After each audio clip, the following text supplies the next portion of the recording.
Ses amis l'ont abandonné parce qu'il était faible, mais c'est un dieu qui cache son pouvoir. Yojiri est un enfant stupide et pathétique qui marche dans un couloir rempli de cadavres et de balles qui volent dans toutes les directions. Il se dirige vers une caméra et demande où se trouve Asako, sa gardienne. Il continue à marcher vers une pièce et la porte s'ouvre soudainement. Une femme brandit une arme et retient Asako en otage.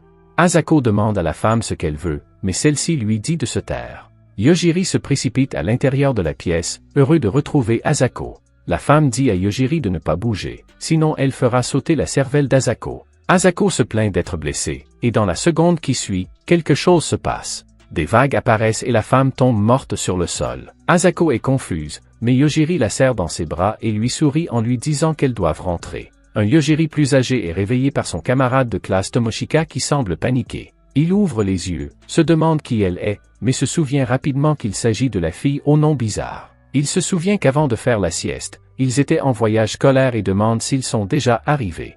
Tomoshika lui répond que ce n'est pas le cas et lui dit de se réveiller et de voir ce qui se passe. Yojiri regarde autour de lui et voit plusieurs de ses camarades de classe, inanimés dans leur mare de sauce. Il remarque que l'un d'entre eux est transpercé par quelque chose d'étrange et demande ce que c'est. Il décide de regarder à l'extérieur du bus et remarque que quelque chose s'enroule autour de lui. Il pense qu'il pourrait s'agir d'un serpent géant ou d'un lézard. Pour en avoir le cœur net, il prend un micro au hasard sur le sol et le lance contre le type transpercé. Il s'avère que les morts ne peuvent pas se défendre, mais la chose qui l'a transpercé commence à bouger.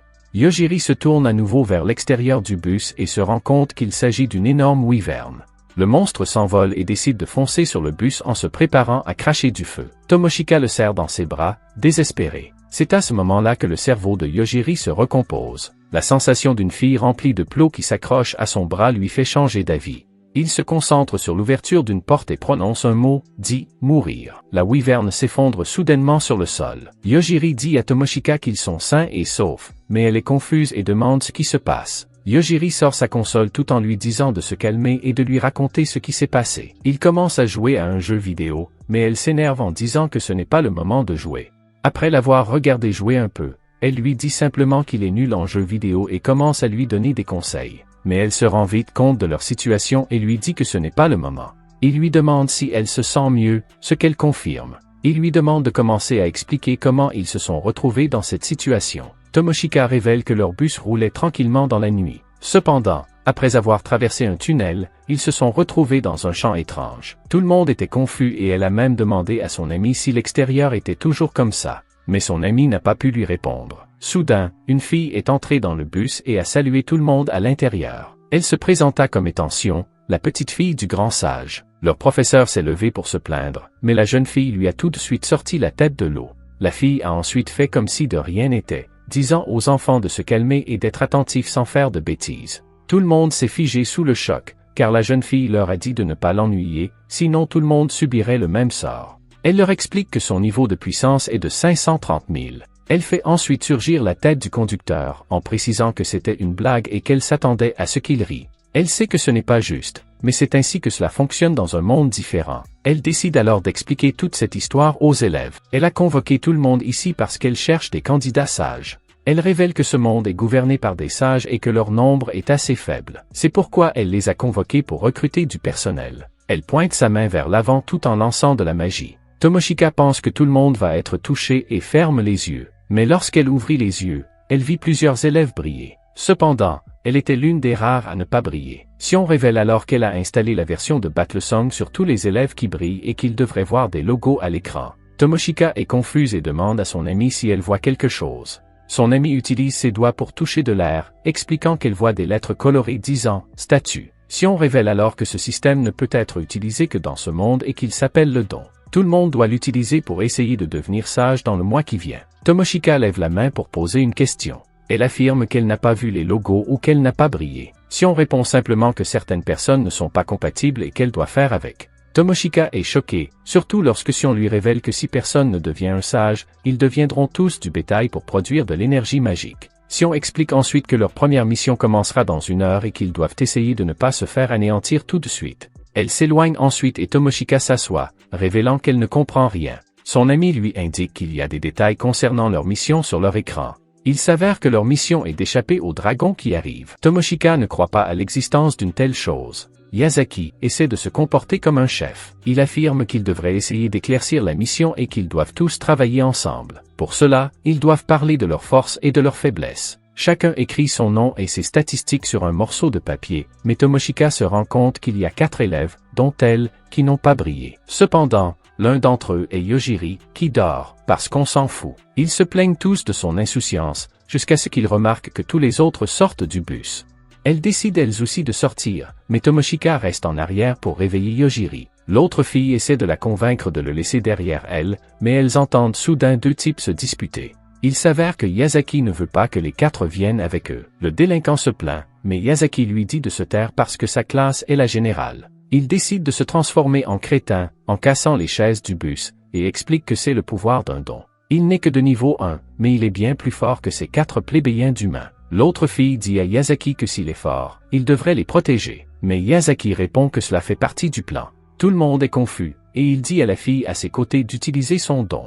Elle active son pouvoir de charme, qui n'affecte personne. Yasaki s'éloigne en expliquant que ce don la rend populaire auprès des monstres. En bref, il y a un dragon dans les parages. Et en utilisant cette compétence sur eux, le dragon les attaquera, tout en laissant aux autres une chance de s'échapper. C'est une décision que toutes les personnes dotées d'un don ont prise. Tomoshika n'arrive pas à croire que son ami puisse la trahir, mais Yasaki révèle qu'elle l'a fait. Mais Tomoshika sait que Yasaki a dû la forcer. Yasaki sort alors et ferme la porte à clé. Ils essaient de l'ouvrir pendant un moment lorsqu'ils entendent soudain un bruit à l'extérieur. Tomoshika pense qu'il s'agit d'un dragon quand soudain, quelque chose s'écrase contre le bus.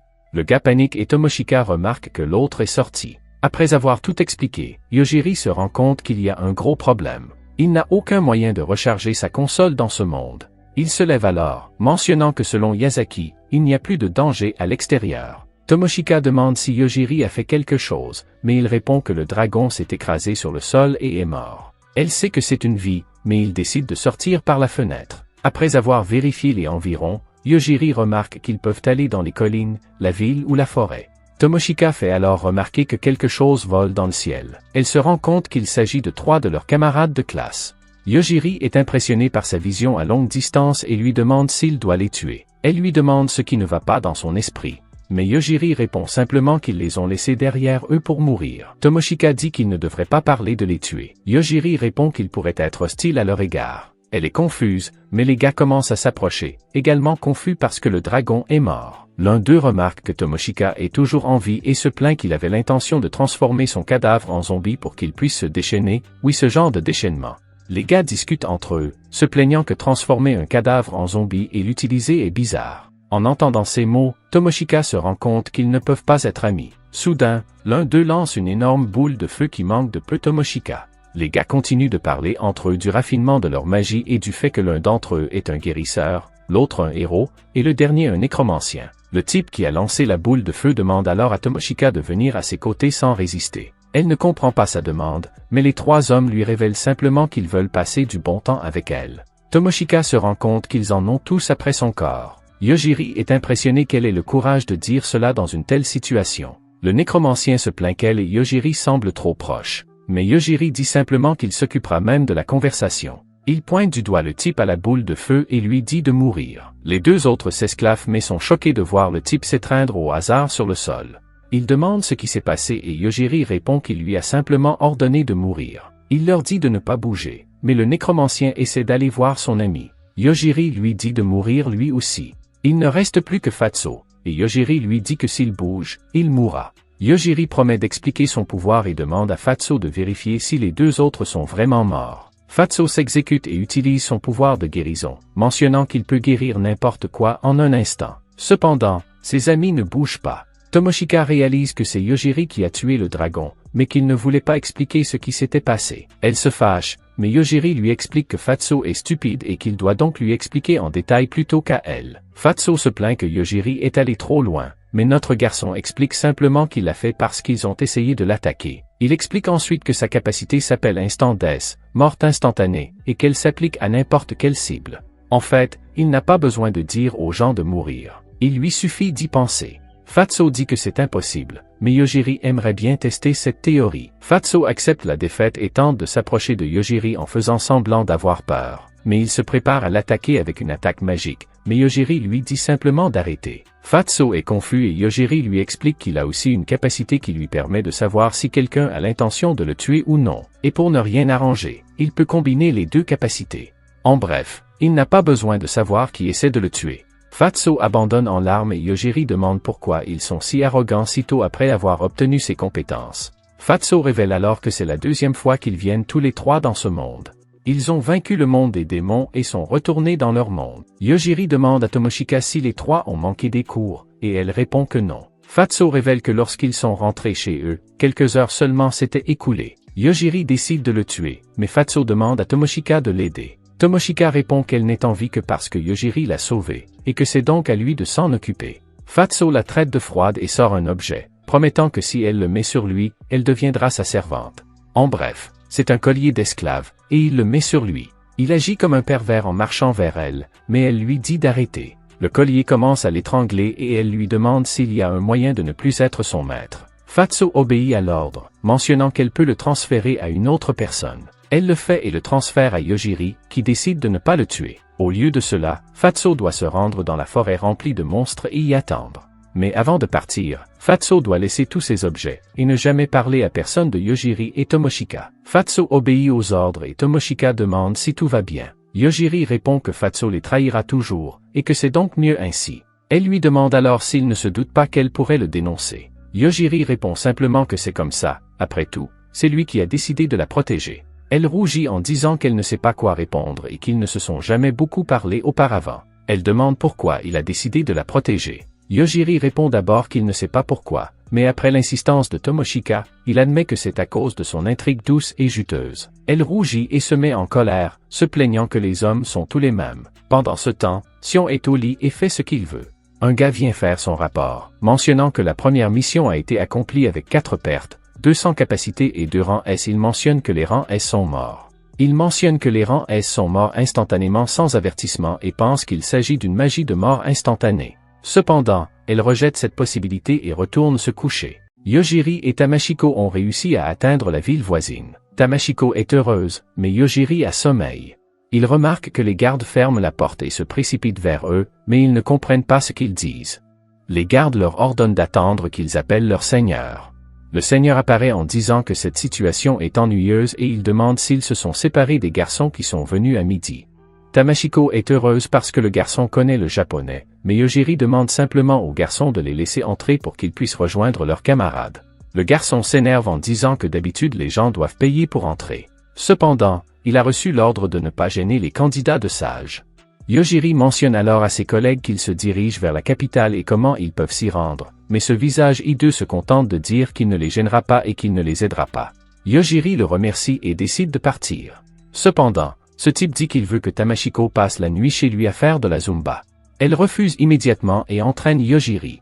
Une fois en ville, Yojiri lui demande pourquoi elle s'est enfuie et elle répond qu'elle avait peur que Yojiri le tue. Confus, il lui demande si elle pense qu'il est un tueur en série, mais elle répond qu'elle est surprise qu'il ne l'ait pas remarqué.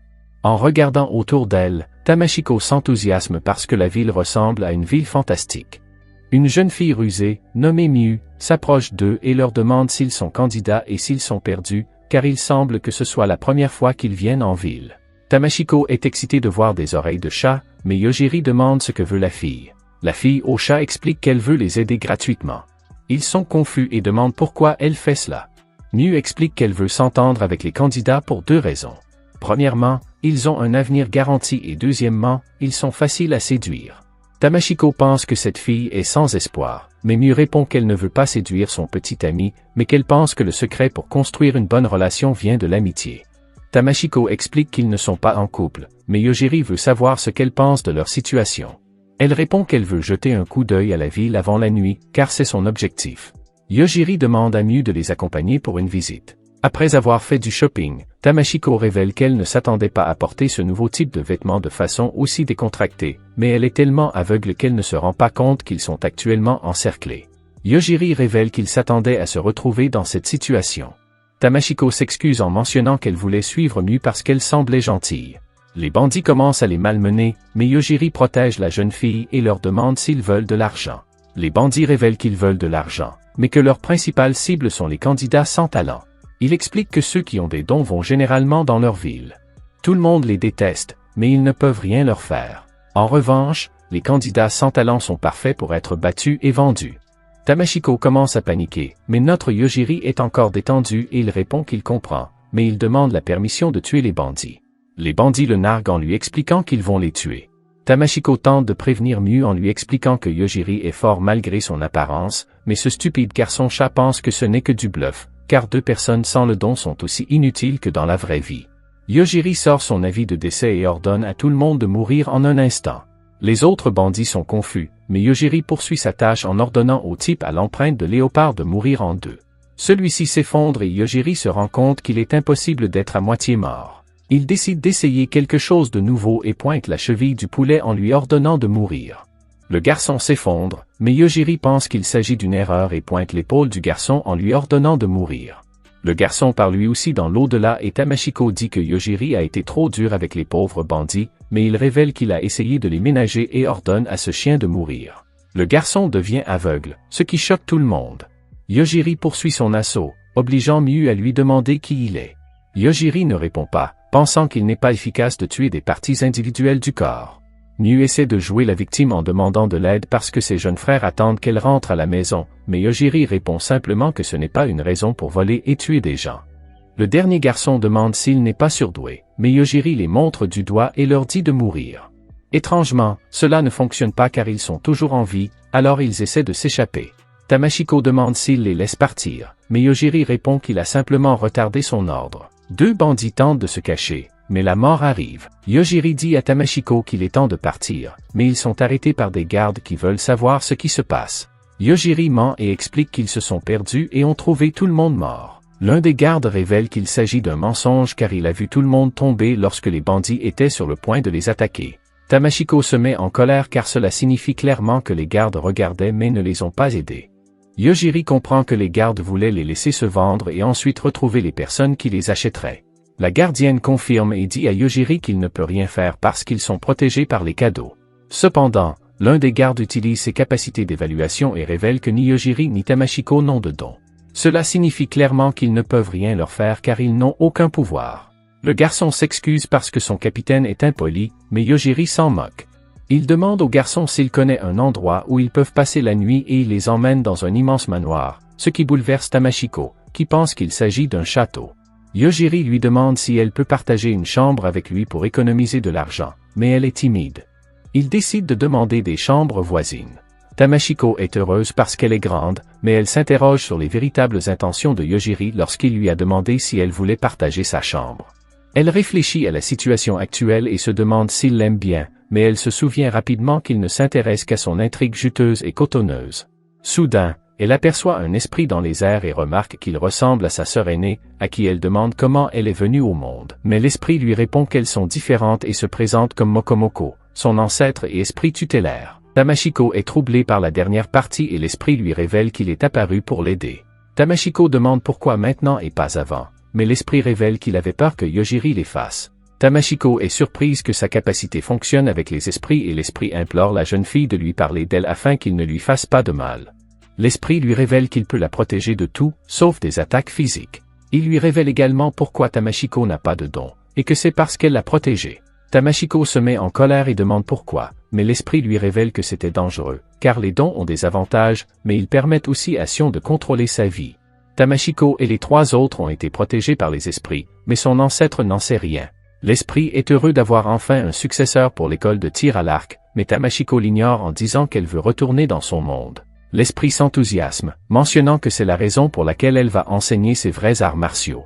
Le lendemain matin, Yojiri remarque qu'elle a l'air fatiguée. Elle lui révèle que c'est à cause des événements récents et lui demande s'ils vont rejoindre les autres. Yojiri lui explique qu'il a rencontré Celestina, une employée, et qui lui a demandé de chercher l'emplacement des autres, de préparer une traduction linguistique et des objets de dissimulation. Celestina a également créé un objet qui lui permettra de recharger sa console. Celestina leur remet des billets pour quitter la ville et Yojiri lui demande de garder tous les objets qu'elle a créés. Ils partent ensuite en train et l'ancêtre de Tamashiko a toujours peur de Yojiri. Tamashiko s'assoit alors à côté de Yojiri et lui demande si elles vont pouvoir rencontrer leurs compagnons. Yojiri répond que d'après Celestina, leurs compagnons doivent aller s'entraîner dans la forêt primordiale.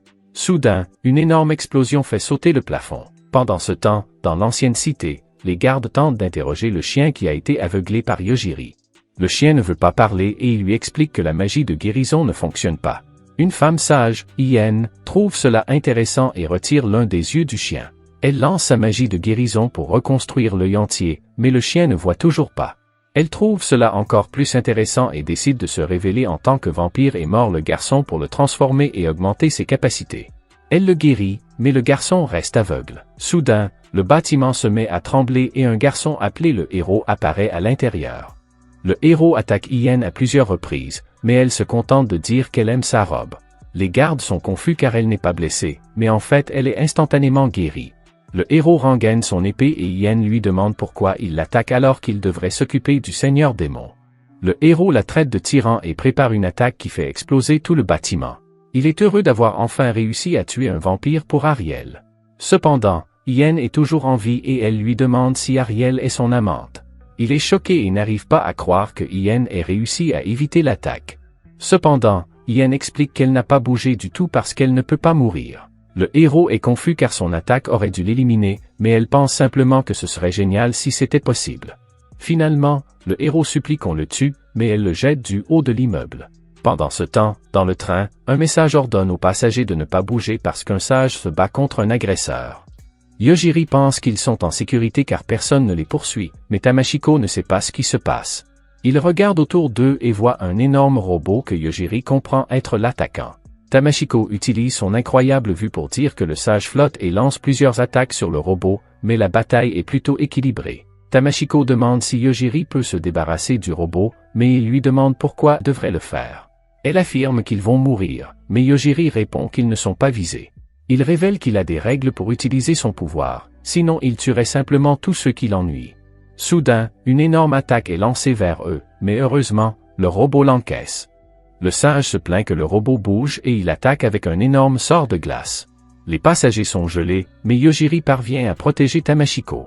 Elle traite le sage de cruel, mais il s'énerve. Yojiri demande pourquoi il les a attaqués, mais le sage lui dit de s'agenouiller et de le louer comme un chien. Il commence à insulter Yojiri, mais Yojiri l'insulte à son tour et pense à le tuer. Le sage tombe à terre et Tamashiko lui demande s'il a fait ça. Il répond simplement qu'il avait une raison de le faire. Le robot s'approche d'eux, mais il révèle qu'il n'a pas l'intention de se battre. Le robot veut négocier avec Yojiri, promettant de lui donner tout ce qu'il veut. Le robot a peur de Yojiri, mais notre garçon lui demande s'il y a un moyen de retourner dans le monde d'où il vient. Le robot répond qu'il connaît un moyen de retourner dans le monde d'où il vient, mais pas dans celui d'où ils viennent. Yojiri demande si le robot peut les y emmener, mais le robot refuse parce qu'il refuse d'emmener quelqu'un d'aussi dangereux que Yojiri dans son monde. Il explique que ce monde se trouve à l'un des niveaux les plus bas et que pour y monter, il faut une énorme quantité d'énergie et les bonnes coordonnées. Yojiri demande alors au robot de lui donner des conseils sur la façon de trouver l'énergie et les coordonnées nécessaires pour retourner dans son monde. Il demande ensuite si Tamashiko veut quelque chose, mais son esprit les interrompt. Plus tard dans la journée, les gardes découvrent le sage qui a été vaincu par Yojiri. Sion a également découvert leur existence pendant qu'elle parlait à Ien et elle trouve curieux qu'ils aient réussi à tuer un sage. Ien s'intéresse à la capacité de mort instantanée de Yojiri, mais Sion révèle que le sage devrait avoir une résistance à la mort instantanée. Sion part et Ien dit à son subordonné d'aller à Anabusa pour en savoir plus sur Yojiri et Tamashiko. Pendant ce temps, les deux garçons se reposent pour la nuit dans la forêt où l'ancêtre de Tamashiko révèle qu'elle a transformé ses sous-vêtements en katana. Ils marchent dans la forêt jusqu'à ce qu'ils atteignent la ville de Anabusa. Tomoshika est heureuse de constater que la ville ressemble au Japon, mais remarque que Yojiri est en mauvaise condition physique. Yojiri lui répond que c'est normal car il a tué des ennemis sur leur chemin. Elle est confuse, mais en regardant en arrière, elle remarque des monstres et des bandits qui ont essayé de les attaquer. Elle se dit que puisqu'il est fatigué, son pouvoir doit avoir une limite. Yojiri lui répond qu'il peut l'utiliser autant qu'il veut, mais qu'il se sentira fatigué après l'avoir utilisé. Ils entrent dans la ville et l'esprit remarque qu'il y a des barrières au lieu de murs. Tomoshika regarde autour d'elle et voit l'immense hôtel dont la dame de l'auberge précédente leur avait parlé. Il décide d'y rester et y entre, où il rencontre Tachibana, leur camarade de classe. Il est heureux de voir Tomoshika et elle lui demande pourquoi il est ici au lieu d'être avec les autres. Tachibana répond qu'il s'est séparé d'eux parce qu'ils sont inefficaces avec leur niveau. Cependant, une servante n'est pas contente que Tomoshika soit amical envers Tachibana. Le gars lui dit de se calmer parce qu'ils sont camarades de classe. La fille se tait, mais une autre fille fait l'éloge de Tachibana. Tomoshika est confuse et demande à Yojiri s'il sait de quoi il s'agit, mais il ne le sait pas. Tachibana leur présente alors les servantes, en précisant qu'il s'agit de ses gardes du corps. Au total, elles sont 5 à s'occuper de cette ordure. Les 5 filles se présentent mais en profitent pour menacer Tomoshiko. Elle ne comprend pas de quoi il s'agit, mais Tachibana s'excuse parce qu'il est un bêta qui n'est pas strict avec les filles. Il ordonne aux filles de se taire et Yojiri demande à Tomoshiko si ce type les a aussi laissées derrière lui. Il mentionne qu'il ne connaît pas les capacités de Tachibana, mais qu'il semble assez confiant. Pourtant, Tomoshiko révèle que ce perdant a toujours été comme ça. Il a toujours été populaire auprès des filles et narcissique. Yojiri est surpris, mentionnant que l'école est plus intéressante qu'il ne le pensait. Soudain, cette ordure appelle le destin et invite Tomoshiko à devenir son amante. Il sait que c'est une demande soudaine, mais Tomoshiko est choqué. Le type continue en lui disant de ne pas s'inquiéter pour Yojiri. Il n'a pas l'habitude d'accepter des garçons, mais il peut lui accorder un traitement spécial. Tomoshiko est choqué parce que ce type continue. Même Yojiri mentionne qu'il ne ressent pas d'intention de tuer grâce à cette absurdité. Tomoshiko demande pourquoi il est si confiant et Tachibana répond qu'il a la classe dominator. En bref, il peut dominer tous ceux qui sont plus faibles que lui. Elle est toujours choquée par ses paroles et lui fait remarquer qu'il n'a pas beaucoup progressé par rapport aux autres qui s'entraînent dans la forêt vierge. Cet abruti pense qu'elle l'aime bien et décide de tout lui expliquer. Tout a commencé lorsqu'ils ont organisé une fête après avoir accompli leur première mission. Haruto est venu le voir et lui a donné des conseils. La classe d'Haruto est celle d'un consultant. En bref, c'est un maître de l'intrigue et de l'escroquerie. Haruto a expliqué que tout le monde évitait Ashibana à cause de sa classe et que si quelqu'un ne devenait pas un sage, tout le monde deviendrait du bétail. C'est pourquoi il dit à Tachibana qu'il doit acheter un grand nombre de serviteurs de niveau 1, les moins chers. En bref, les serviteurs se battront pour lui et s'il gagne la bataille, l'adversaire deviendra son serviteur et recevra également des points d'expérience. Cependant, Tachibana mentionne que ses capacités ne contiennent pas cette information. Haruto révèle que sa classe de consultant lui permet de voir les détails cachés des autres. Tachibana veut savoir pourquoi Haruto essaie de l'aider, mais notre maître comploteur veut simplement s'assurer que tout le monde a une chance de devenir un sage et lui souhaite bonne chance. Après cette histoire, Tomoshiko pense que les types de soutien sont trop forts dans ce monde. Yojiri comprend que pendant qu'il parle, le nombre de serviteurs et le niveau de Tachibana augmentent. L'arrogant confirme et demande à nouveau à Tomoshiko de devenir son amante. Elle le rejette mais il lui dit d'y réfléchir et de lui répondre plus tard. Il quitte les lieux et elle lui révèle qu'il est ennuyeux. Pourtant, Yojiri pense qu'il serait plus sûr pour elle d'être aux côtés de Tachibana que de lui. Elle lui demande s'il essaie de la mettre en colère, mais il ne comprend pas sa réaction. Plus tard, Yojiri se repose sur son lit tandis que Tomoshika se demande combien de temps ils sont censés rester dans cet endroit. L'esprit dit qu'il devrait partir après le réveil de Yojiri, mais Tomoshika répond que cela fait déjà 3 jours. Elle demande à l'esprit d'aller le voir, mais l'esprit refuse parce qu'elle ne sait pas ce qu'il va lui faire. Tomoshika dit alors qu'elle en a assez de rester à l'intérieur et qu'elle veut sortir un peu. Soudain, elle voit de la fumée dans les rues. C'est parce que le type à qui l'un a dit de s'occuper de Yojiri est en train d'entrer dans la ville et de tout détruire. Il annonce que son armée immortelle recrute et que si les citoyens meurent, ils deviendront des soldats zombies. L'esprit dit à Tomoshika que ce n'est pas bon car cela sent la mort. Tomoshika est choqué et demande comment ce monde peut être si bizarre car les gens y meurent facilement. Pendant ce temps, la femme de chambre de l'autre homme marche dans le couloir tout en étant invisible. L'esprit demande alors à Tomoshika si elle ne veut pas sortir, mais elle refuse en disant qu'elle se sent plus à l'aise à l'intérieur. L'esprit dit qu'ils ne peuvent pas rester ici éternellement, d'autant plus qu'un ennemi la vise en ce moment même, mais qu'ils ne peuvent pas le voir. Tomoshika est confuse et demande ce qu'ils peuvent faire contre quelqu'un qu'ils ne peuvent pas voir. Elle décide d'appeler la chambre de Yojiri pour le réveiller, mais l'esprit pense qu'elle compte trop sur lui. Pendant ce temps, le téléphone sonne alors que Yojiri rêve de son enfance. Il se souvient s'être réveillé avec son chien qui lui léchait le visage et Asako qui lui disait que le petit déjeuner était prêt. Il se réveille alors de son rêve et décroche le téléphone, promettant d'aller dans la chambre de Tomoshika. En sortant, il constate que le couloir est vide. Cependant, la femme de chambre est invisible et sort un poignard. Yojiri ferme les yeux et se concentre pour sentir l'intention de tuer. Il parvient à voir la fille et découvre qu'elle a l'intention de s'en prendre à Tomoshika. Il sort sa note de mort mentale et la fille tombe sur le sol. Il entre dans la chambre de Tomoshika et lui explique qu'il y avait quelqu'un devant sa chambre pour la tuer. Tomoshika ne comprend pas pourquoi elle a été prise pour cible, mais Yojiri appelle simplement la réception pour dire que quelqu'un s'est effondré dans le couloir. Tomoshika demande pourquoi il a fait cela, mais il répond qu'il les soupçonnerait s'il ne le faisait pas.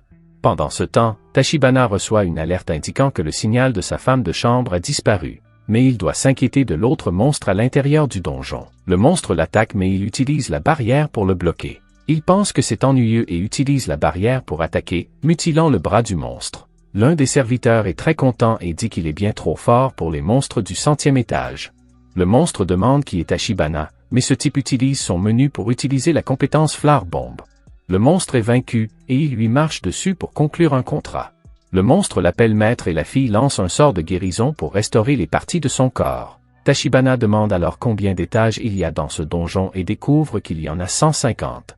Il ordonne alors au monstre de se rendre à l'étage inférieur et de collecter d'autres serviteurs. Le monstre part et Tachibana demande où se trouve la servante. L'autre fille répond qu'elle doit être à l'hôtel. Tachibana décide alors d'utiliser sa compétence pour voir ses souvenirs, mais il la voit s'effondrer. Il pense qu'elle a été attaquée par derrière, mais l'autre fille ne pense pas qu'elle aurait laissé quelqu'un la surprendre. Il demande alors ce que faisait la femme de chambre dans le couloir, ce à quoi la fille répond qu'il y a deux possibilités. Premièrement, elle voulait amener Tomoshiko et le rendre heureux. Deuxièmement, elle voulait éliminer Tomoshiko. Il est troublé, car cela ne lui conviendrait pas. La jeune fille explique que les opinions de son serviteur ne correspondent pas toujours aux siennes. Il s'inquiète car cela pourrait pousser Tomoshiko à s'enfuir et ordonne à deux autres serviteurs de la maintenir en place. De retour à l'hôtel, Tomoshiko se rend compte qu'il s'agit de la servante de Tachibana et Yojiri pense que ce n'est pas bon. Il dit à Tomoshiko de préparer ses affaires pour quitter cet endroit. Elle confirme, mais il est surpris qu'elle soit si calme dans cette situation.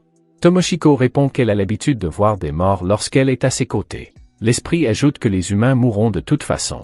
De plus, les membres de sa famille ne devraient pas être bouleversés par quelque chose d'aussi élémentaire. Tomoshika se met en colère et demande à l'esprit d'arrêter de parler de philosophie. Il commence à s'enfuir, mais un autre serviteur de Tachibana apparaît et demande où ils vont. Yojiri lui demande ce qu'elle veut, mais la jeune fille lui jette un sort pour l'enfermer dans un cristal de glace. Elle lui révèle joyeusement que son patron lui a demandé de lui amener Tomoshiko. Mais Yojiri donne un coup de poing dans la glace et se libère. La jeune fille et Tomoshiko sont confus car il devrait être facile de le briser. Pourtant, Yojiri répond qu'il a essayé de tuer la glace, ce qui a fonctionné. Tomoshiko est confuse et demande ce qu'il entend par tuer la glace. Le serviteur est choqué et commence à lancer plus de magie. Mais Yojiri tue la magie, puis son bâton. La jeune fille tombe à genoux et Yojiri lui explique qu'il peut tuer tout ce qui lui passe par la tête. Elle doit donc être une bonne fille et répondre à quelques questions. Elle accepte et il lui demande si elle peut utiliser la magie sans bâton. La jeune fille révèle qu'en raison de sa classe, elle ne peut utiliser la magie que lorsqu'elle tient un bâton. Yojiri sait que cela signifie qu'elle doit avoir des bâtons de rechange. La jeune fille confirme et sort un autre bâton d'Apiland. Tomoshika demande pourquoi elle le cache là, mais dit aussi à Yojiri d'arrêter de chercher. Il est surpris car il ne s'attendait pas à ce qu'elle puisse les utiliser de cette façon. Il parle ensuite de ce qu'elle vient de dire, à propos d'emmener Tomoshika à Tachibana, et demande ce qu'il en est des autres. Elle répond que tout le monde a reçu le même ordre. Soudain, une autre fille se trouve au plafond et tente d'attaquer Tomoshiko. Celle-ci utilise rapidement ses compétences en judo pour la mettre à terre. Yojiri est surpris, mais l'esprit mentionne que les talents de Tomoshiko en matière d'arts martiaux sont en train de s'éveiller. Cependant, lorsqu'il regarde correctement la fille, il remarque qu'il s'agit d'une poupée. D'autres poupées les entourent, et l'autre fille tire une autre baguette de ses cheveux, mentionnant qu'elle pensait pouvoir le faire seule. Les yeux de Yojiri brillent et la fille tombe morte sur le sol. La fille qui contrôle les poupées est assise dans les escaliers et leur ordonne de s'en occuper, mais de laisser Tomoshiko en vie. Mais Yojiri tue toutes les poupées. La fille commence à paniquer et ils parviennent à la retrouver. Elle les supplie de ne pas la tuer, ce qui donne à Tomoshika l'impression que ce sont eux les vrais méchants. Pendant ce temps, Tachibana se rend compte que son serviteur est mort et que la petite fille a perdu sa volonté de se battre. Il raconte tout à Yojiri et à Tomoshika. En entendant la conversation, il dit aux autres servantes que Yojiri peut tuer n'importe quoi rien qu'en pensant. Elles ont toutes du mal à le croire, mais Tachibana pense qu'elle devrait d'abord les observer et les conduire à un endroit où elles pourront leur tendre une embuscade. Tomoshika et Yojiri commencent à descendre les escaliers jusqu'à ce qu'ils les voient remplis de cafards. Elle hurle de peur, et lorsque Yojiri s'apprête à prononcer son nom, elle l'en empêche car cela va la traumatiser. L'esprit sait que Tachibana utilise les insectes pour les surveiller. Tomoshika demande si Yojiri peut les tuer, ce qu'il confirme, mais les insectes pleuvront sur leur tête. Elle refuse cette idée, mais il mentionne qu'il pourrait entrer dans sa bouche et l'étouffer. Elle l'imagine et décide de se venger de Tachibana. L'esprit mentionne que Tachibana pourrait faire du monde entier son ennemi. Tachibana observe la situation, pensant que Yojiri ne peut rien faire. Il pense à utiliser les cafards pour les faire crier et les poursuivre. Cependant, sa servante lui dit qu'il devrait être prudent car ils ne connaissent pas le pouvoir de Yojiri. Il refuse d'abandonner et ordonne aux cafards de tuer Yojiri. Ils activent tous la soif de sang, ce qui effraie Tomoshika. Yojiri dit qu'il devrait tuer Tachibana parce qu'il pense que cela ne demandera pas trop d'efforts. Il utilise l'intention meurtrière des cafards pour repérer la position de Tachibana et lui dit de mourir. Tachibana s'effondre sur le sol, ce qui choque tous ses serviteurs. Cependant, Tomoshika panique parce qu'il a échoué et que les cafards sont toujours en vie. Yojiri explique que son pouvoir ne faiblit jamais car si ses ennemis peuvent l'atteindre, il peut aussi les atteindre. Après tout, le monde ne laisse personne agir sans conséquence. Tomoshiko remarque que les cafards sont plus actifs et il explique que c'est parce que la mort de Tachibana les a libérés. Elle panique, mais il lui attrape le bras et lui dit de courir. Pendant ce temps, les serviteurs de Tachibana tentent toujours de le guérir. L'autre lui dit qu'ils sont libres maintenant et s'en va. Yojiri et Tomoshiko traversent alors une ruelle pour quitter la ville, mais ils entendent soudain des cris. Ils voient que la ville est remplie de zombies. Les zombies commencent à faire des ravages dans la ville et Tomoshika s'interroge sur ce qui se passe. Yojiri lui répond que les zombies sont lents et qu'il devrait être possible de s'échapper s'ils sont prudents. Tomoshika demande s'ils ne peuvent pas aider et Yojiri répond qu'il sera difficile de sauver la ville. Même l'esprit leur dit de partir avant que les choses n'empirent. Pendant ce temps, le maire se plaint de Masayuki qui a libéré les zombies dans la ville, expliquant que la sage vampire, lui a donné les droits de gestion de la ville. Masayuki lui dit simplement de ne pas s'inquiéter car l'air du candidat sage est sous la responsabilité de l'un. De plus, le maire ne devrait pas s'inquiéter car ils ont mené les mêmes batailles. Le maire répond que Masayuki est déjà mort et qu'il est devenu un mort-vivant, et qu'il devrait donc regrouper ses zombies et quitter la ville. Le zombie, lui, révèle que c'était l'ordre de l'un. Il demande au maire de lui remettre la clé de la ville. Comme il s'agit d'un ordre, le maire lui donne la clé et lui demande ce qu'il va faire. Il utilise alors les haut-parleurs de la ville pour ordonner à ses zombies d'arrêter de bouger. Le type se présente ensuite à tous les citoyens et utilise un écran géant pour montrer les photos de Yojiri et Tomoshika. Il explique qu'il est à leur recherche et que les humains restants doivent les amener sur la place centrale dans l'heure qui suit. Si les citoyens ne le font pas, il fera repartir ses zombies. Au même moment, Yojiri et Tomoshika tentent de se faufiler hors de la ville. Ils entendent tout ce que l'autre type a dit, mais aussi qu'il a verrouillé toute la ville pour empêcher les gens de s'enfuir. Chaque citoyen comprend alors qu'il n'a que deux options, capturer Yojiri et Tomoshika ou devenir un zombie. Le maire entre soudain dans la pièce où parle Masayuki, se plaignant d'avoir blessé les citoyens. Masayuki lui répond que s'il ne les menaçait pas, il ne chercherait jamais les étudiants. Tous les habitants de la ville se mettent à la recherche des deux autres, ce qui les oblige à se cacher dans les ruelles. Tomoshika pense que les humains sont maintenant bien plus dangereux que les zombies, mais Yojiri répond qu'ils doivent courir pour éviter d'être trouvés. Tomoshika demande alors pourquoi ils sont poursuivis. Yojiri réfléchit et répond que c'est probablement parce qu'il a tué l'autre sage. 3 hommes effrayés parviennent à les retrouver et promettent de les emmener, quitte à les tuer. Yojiri trouve cela bien rapide et prévient les hommes que s'ils s'approchent, il les tuera. L'un d'eux l'ignore et tente d'attaquer, obligeant Yojiri à le tuer mentalement. Les autres commencent à paniquer et Tomoshika se plaint de la façon dégoûtante de tenir une promesse. Yojiri répond que ces types essaient de les tuer, et qu'ils doivent donc s'attendre à être tués. Il remarque alors que les deux autres s'enfuient et pense que Masayuki est à l'origine de cette situation parce qu'il pense que Yojiri ne peut pas tuer une personne normale. Il révèle qu'il est maintenant ennuyé et pense à aller sur la place pour négocier avec Masayuki. Ils partent à sa rencontre, mais trouvent l'endroit assez sinistre, comme si c'était Halloween. En s'approchant, Yojiri demande qui est Masayuki. Le type ne les reconnaît pas et leur demande s'ils sont venus ici parce qu'ils ont renoncé à courir. Il les traite d'ennuyeux pour avoir essayé de se sacrifier pour les gens, mais Yojiri le traite de stupide. Tomoshika commence à paniquer après avoir entendu ces mots, et Masayuki demande ce que veut Yojiri car s'il le tue, le jeu est terminé. Yojiri répond qu'il veut prendre un train pour se rendre à la capitale royale et que Masayuki serait gentil de lever la barrière autour de la ville. Masayuki est choqué d'entendre ces mots et se met en colère. Il commence à se plaindre, mentionnant que Yojiri est dans une mauvaise position pour négocier en ce moment. Yojiri se rend compte que c'est vrai et pense qu'il doit avoir quelque chose à offrir. Il dit donc simplement qu'il laissera Masayuki vivre, même s'il pense que ce serait une mauvaise chose. Masayuki devient encore plus furieux, traitant Yojiri de fou et lui demandant s'il veut mourir tout de suite. Il ordonne à son armée de corps immortels d'attaquer Yojiri, expliquant que Yojiri ne peut pas tuer quelque chose qui est déjà mort. Mais comme on pouvait s'y attendre, notre garçon leur ordonne de mourir et ils s'effondrent tous. Masayuki est choqué car il ne comprend pas ce qui se passe, et le maire en profite pour dire qu'il n'est impliqué dans rien. Masayuki veut savoir comment les morts sont morts. Yojiri répond qu'il n'en sait rien non plus, mais comme les morts vivants bougeaient, cela signifie qu'ils étaient vivants. Tomoshika se plaint alors que Yojiri n'a pas tenu compte de ce qui venait de se passer, mais a simplement répondu à la question. Masayuki n'arrive toujours pas à croire ce qui vient de se passer, mais Yojiri donne la plus grande des réponses. C'est lui qui décide ce qui est mort. En résumé, si ça bouge, c'est vivant, si ça s'arrête, c'est mort. Masayuki se met en colère et appelle son maître Lin, mais Yojiri lui demande simplement ce qu'il va faire puisque ses camarades sont déjà morts. Masayuki refuse d'accepter la capacité de mort instantanée de Yojiri. Il commence à se transformer en un mélange de Batman et de loup-garou, mais Yojiri lui dit de mourir. Tomoshika se plaint qu'elle voulait d'abord voir la transformation. Elle demande alors ce qu'ils vont faire maintenant, car ils ne peuvent pas négocier avec les morts vivants.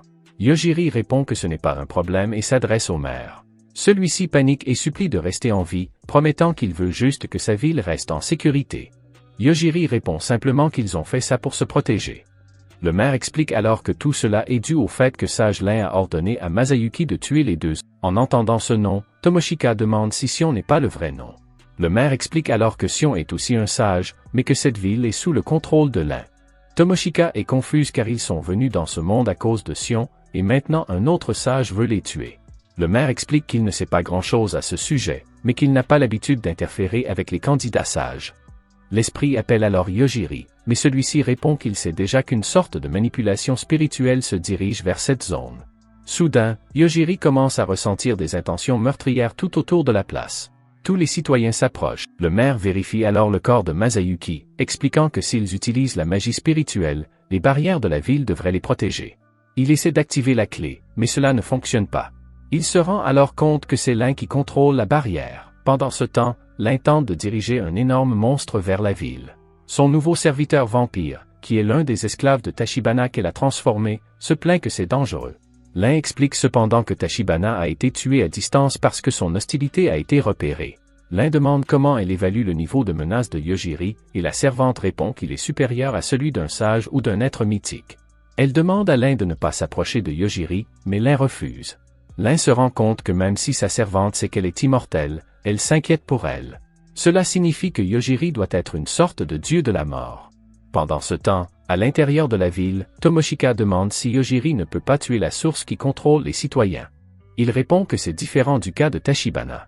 Il commence à tuer tous ceux qui essaient de les attaquer, et les gens tombent les uns après les autres. Il a l'impression qu'il s'agit d'un test comme celui qu'on lui faisait subir lorsqu'il était enfant. Yojiri remarque alors que le maire est paniqué de voir ses concitoyens mourir devant lui. Mais Lin lui révèle que son plan est de provoquer indirectement la mort de Yojiri. Elle crée alors un autre clone d'elle-même et ordonne à son clone de s'envoler et de créer encore plus de clones. Yojiri remarque que l'intention de tuer devient de plus en plus forte, mais elle aperçoit ensuite l'agresseur sombre. L'immense agresseur détruit tout ce qu'il traverse et les gens commencent à paniquer.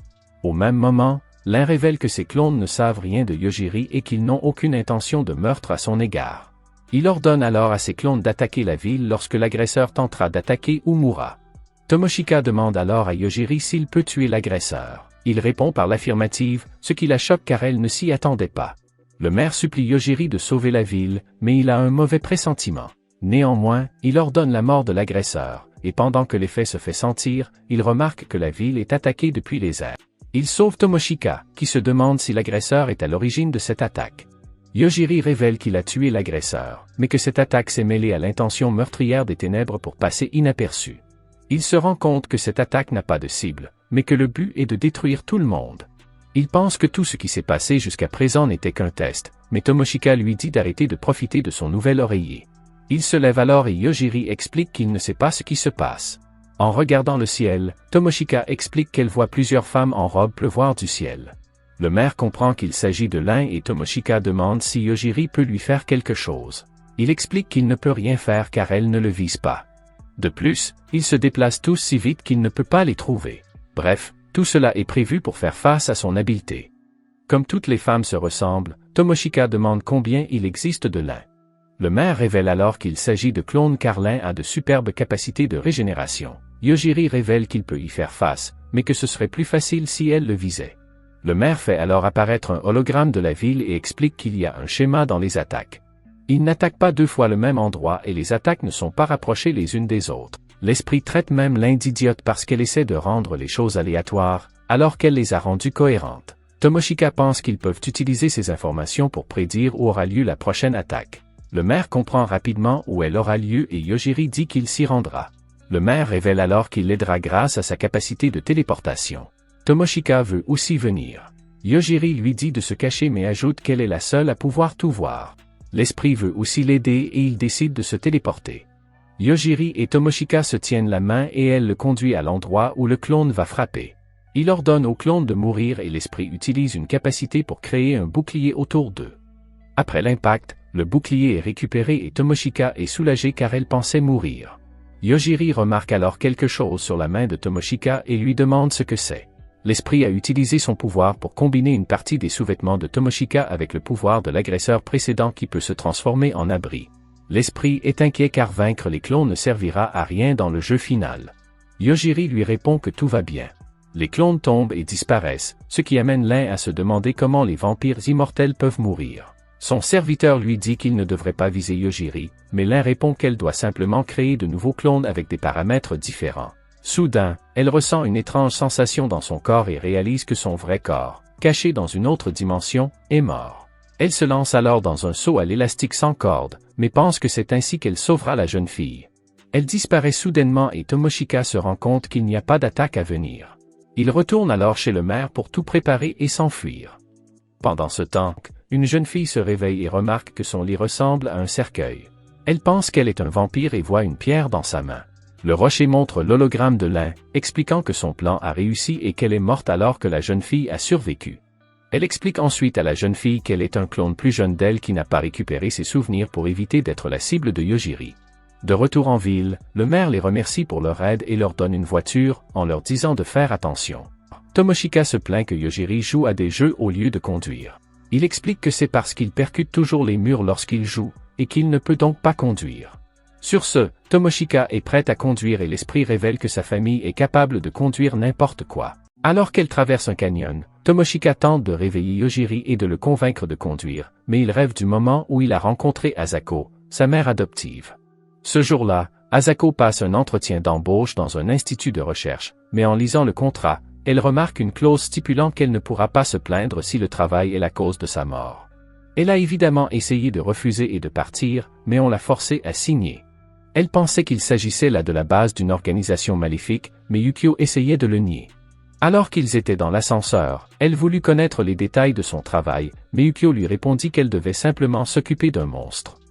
Yukio lui expliqua qu'il ferait des expériences dans leur institut. En bas, elle remarque qu'il fait sombre et qu'il y a quelque chose d'écrit sur les portes. Yukio lui explique qu'il s'agit d'une écriture. Elle lui demande où il l'emmène et il lui révèle qu'il s'agit de son lieu de travail. Alors qu'ils prennent un autre ascenseur, il lui demande si elle connaît l'alpha oméga. Comme elle l'ignore, il lui explique que cela signifie « tout ou l'éternité » et que c'est le nom du cobaye dont Asako va s'occuper. Asako demande si ce sujet est humain, mais Yukio ne peut pas lui donner de réponse car il ne l'a jamais vu.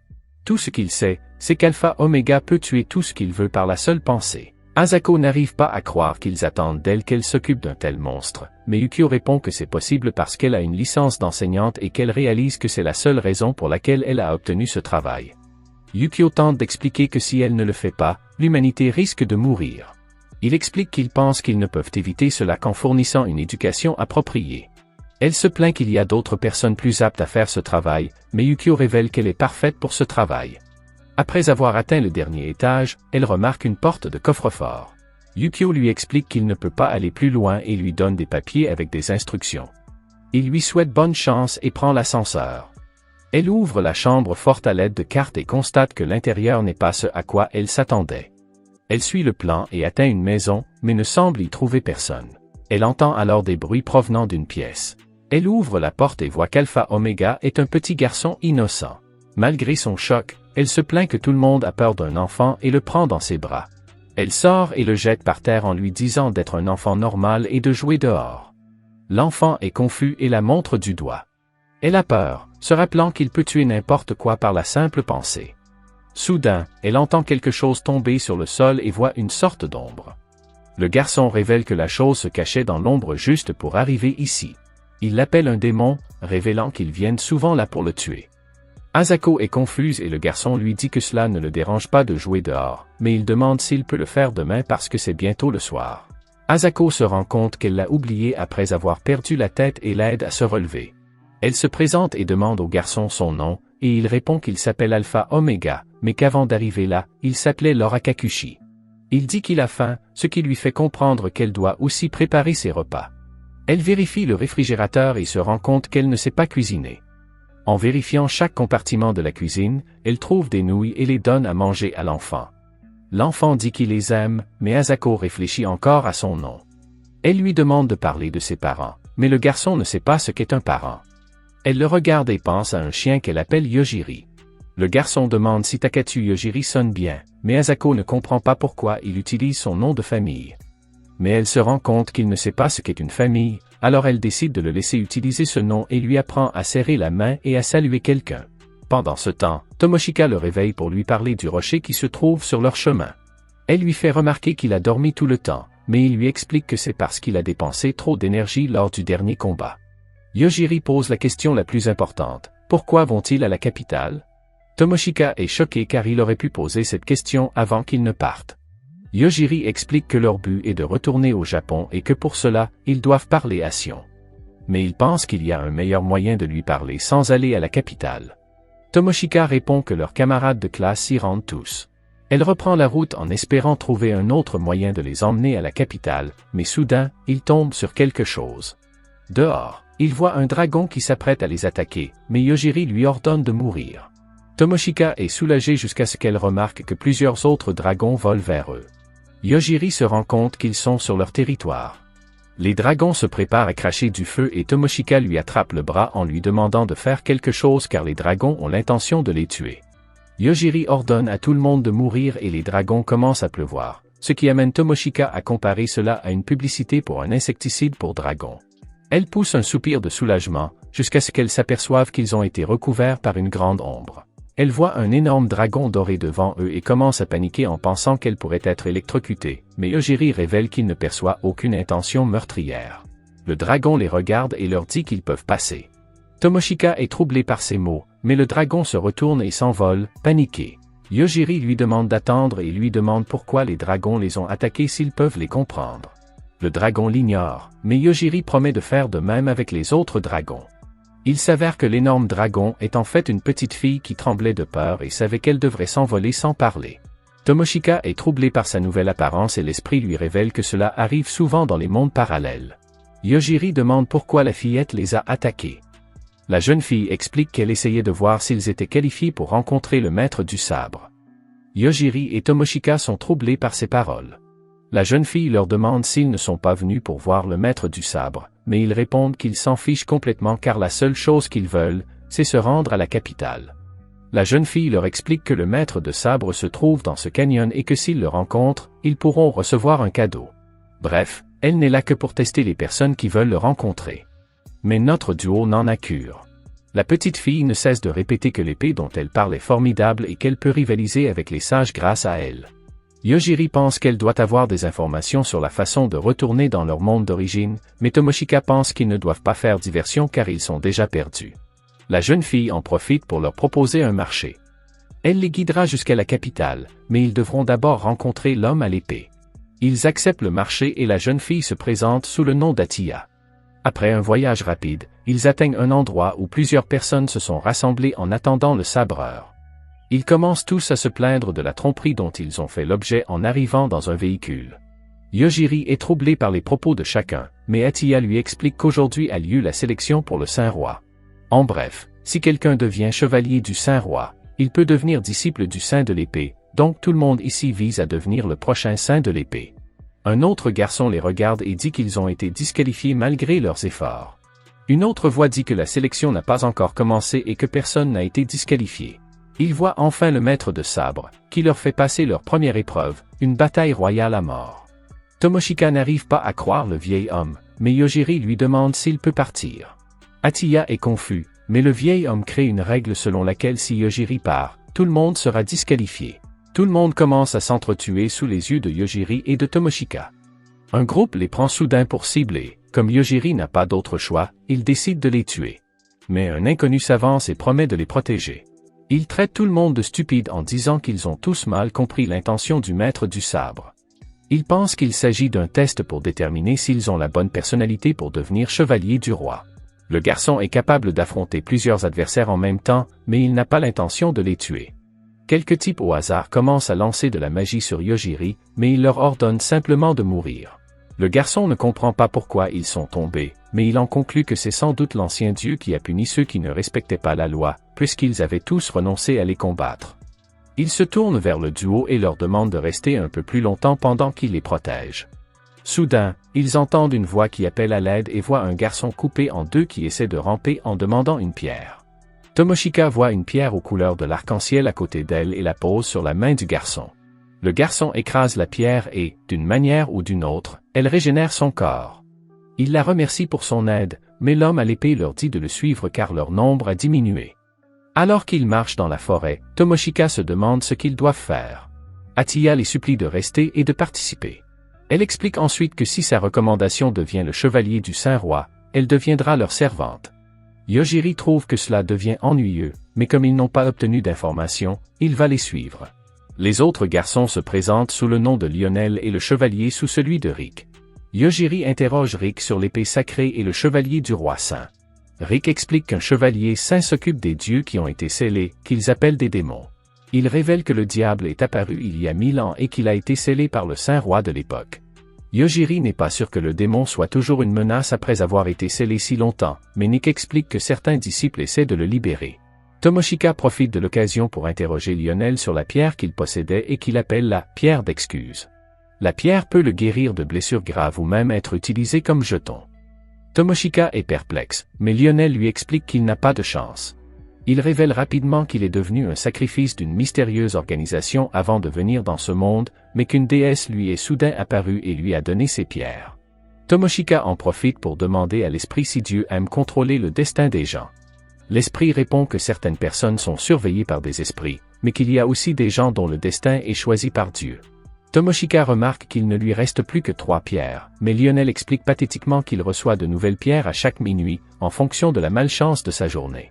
Soudain, il voit les autres participants disparaître, mais Atiya leur dit de ne pas s'inquiéter car il s'agit d'une barrière invisible.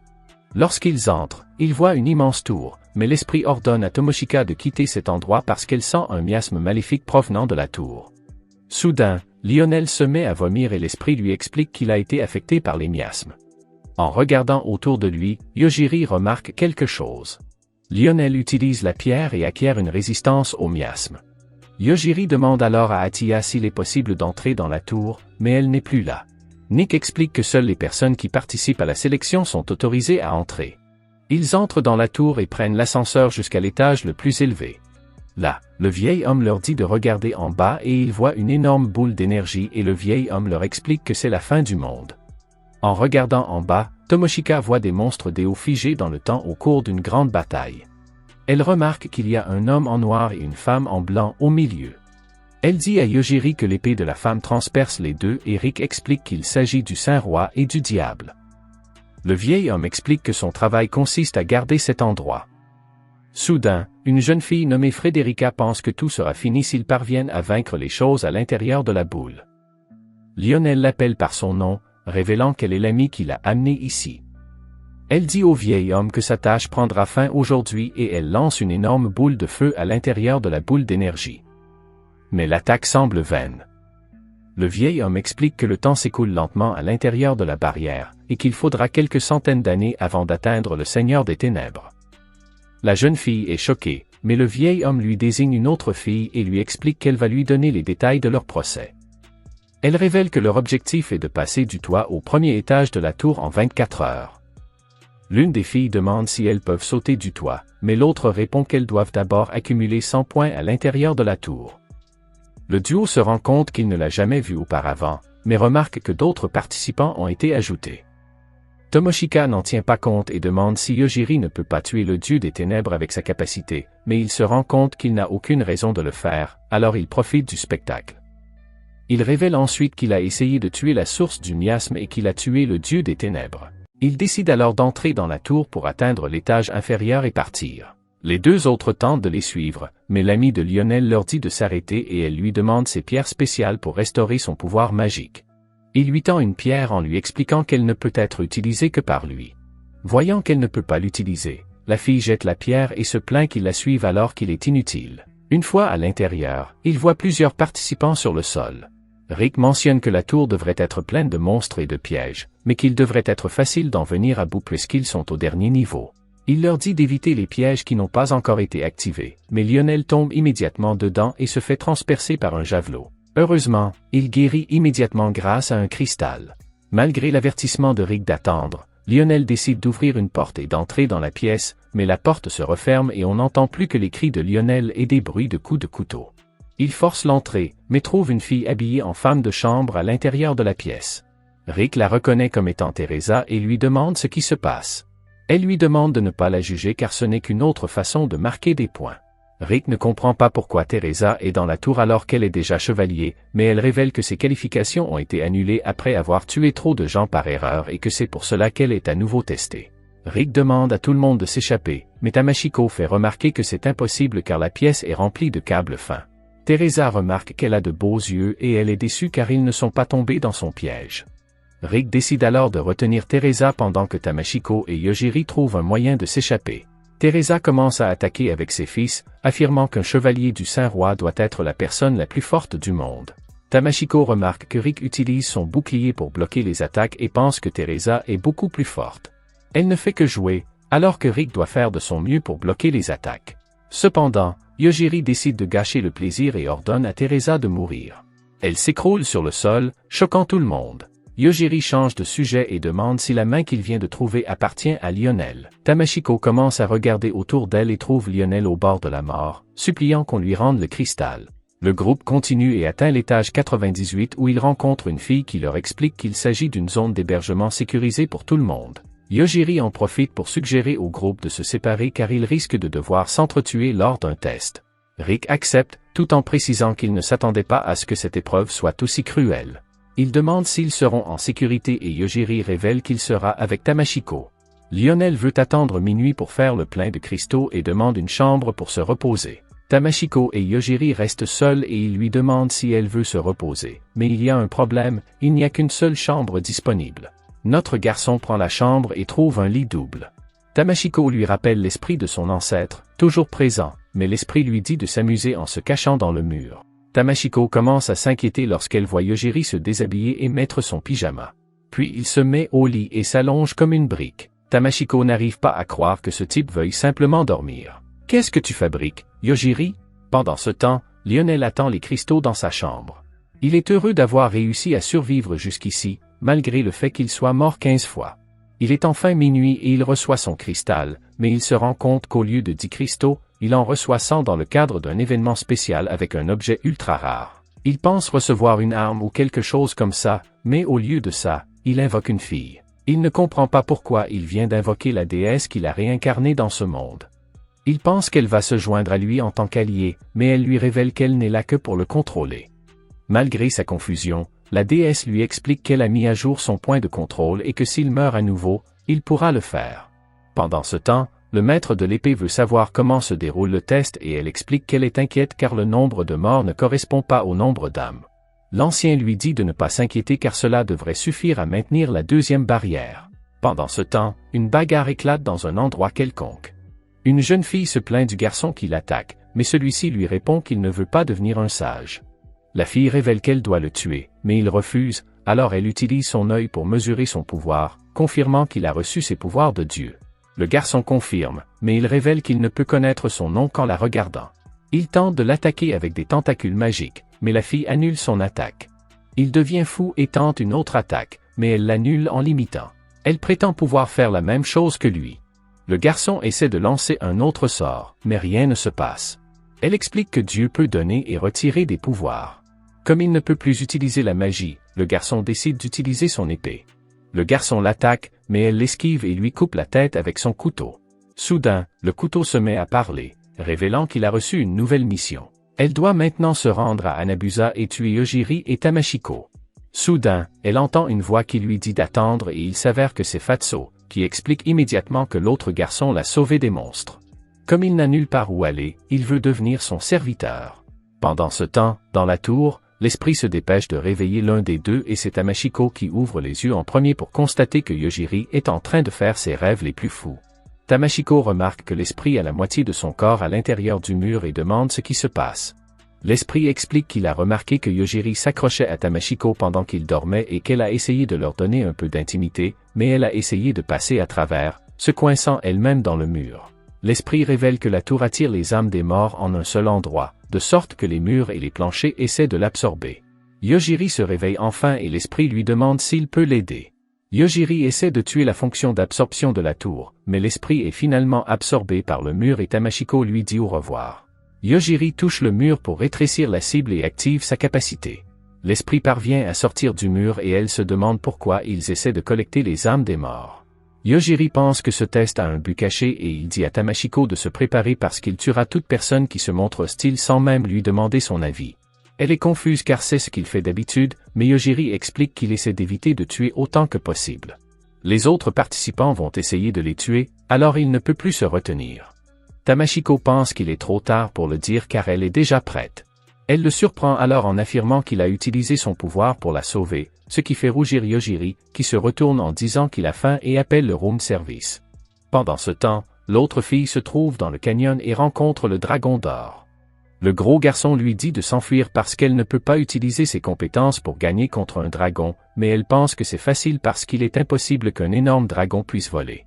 Soudain, le dragon tombe et elle révèle que sa capacité est de simplement changer les événements tant qu'elle y croit. Mais elle ne peut pas influencer ce qui a une grande valeur de destin. Le dragon parvient à se relever et à mordre le bras de Fatso, mais la jeune fille lui coupe la tête. Soudain, un attaquant apparaît et commence à absorber les informations du dragon. L'attaquant s'enfuit soudainement et Fatso aperçoit une tour de loin. Elle décide de vérifier la tour pour trouver Yojiri, mais le gros homme refuse, expliquant qu'il sera tué. Pendant ce temps, Yojiri et Tamashiko poursuivent leur chemin à l'intérieur de la tour. Soudain, un homme apparaît et lui dit d'arrêter de tricher.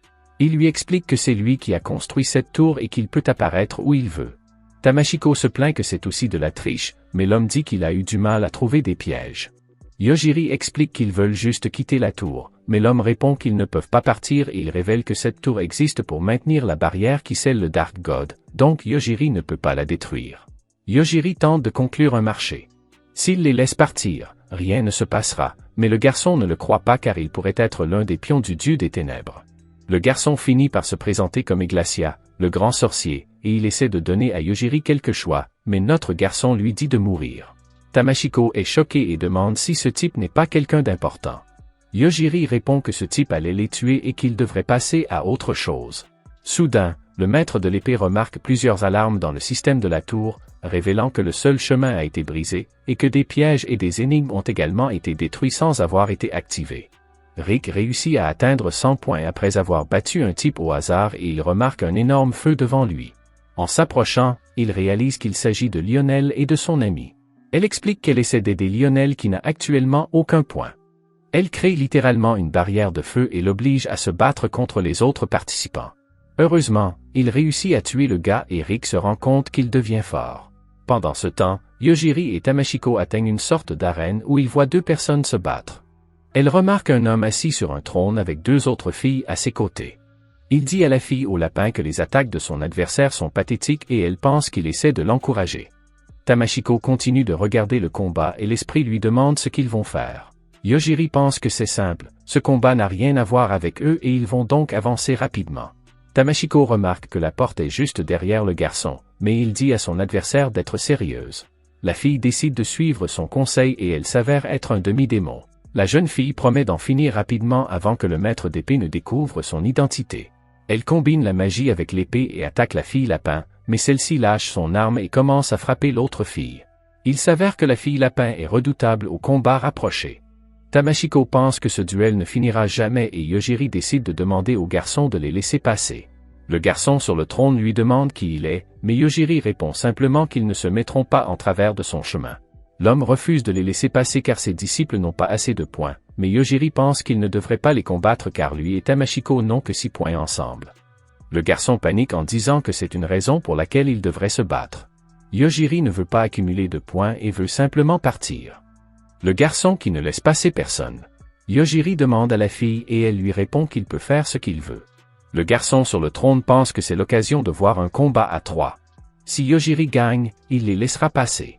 Tamashiko commence à paniquer en mentionnant à quel point les talents de négociateur de Yojiri sont terribles. L'homme révèle alors qu'il veut garder la fille démon et Tamashiko pour lui. Il ordonne à ses filles de tuer Yojiri et de laisser les autres en vie, mais les filles tombent toutes au sol après que Yojiri leur a ordonné de mourir.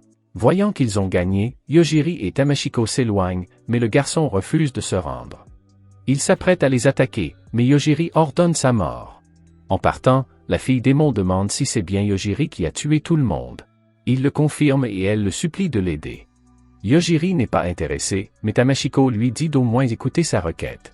La jeune fille se présente comme Théodisia, une épéiste déguisée qui s'est infiltrée dans la tour pour tenter de retrouver sa sœur récemment disparue.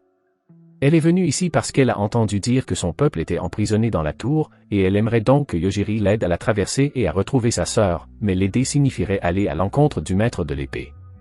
Yojiri et Tomoshika détruisent la tour petit à petit, se déclarant ainsi déjà ennemis du maître de sabre, même s'ils ne le voulaient pas.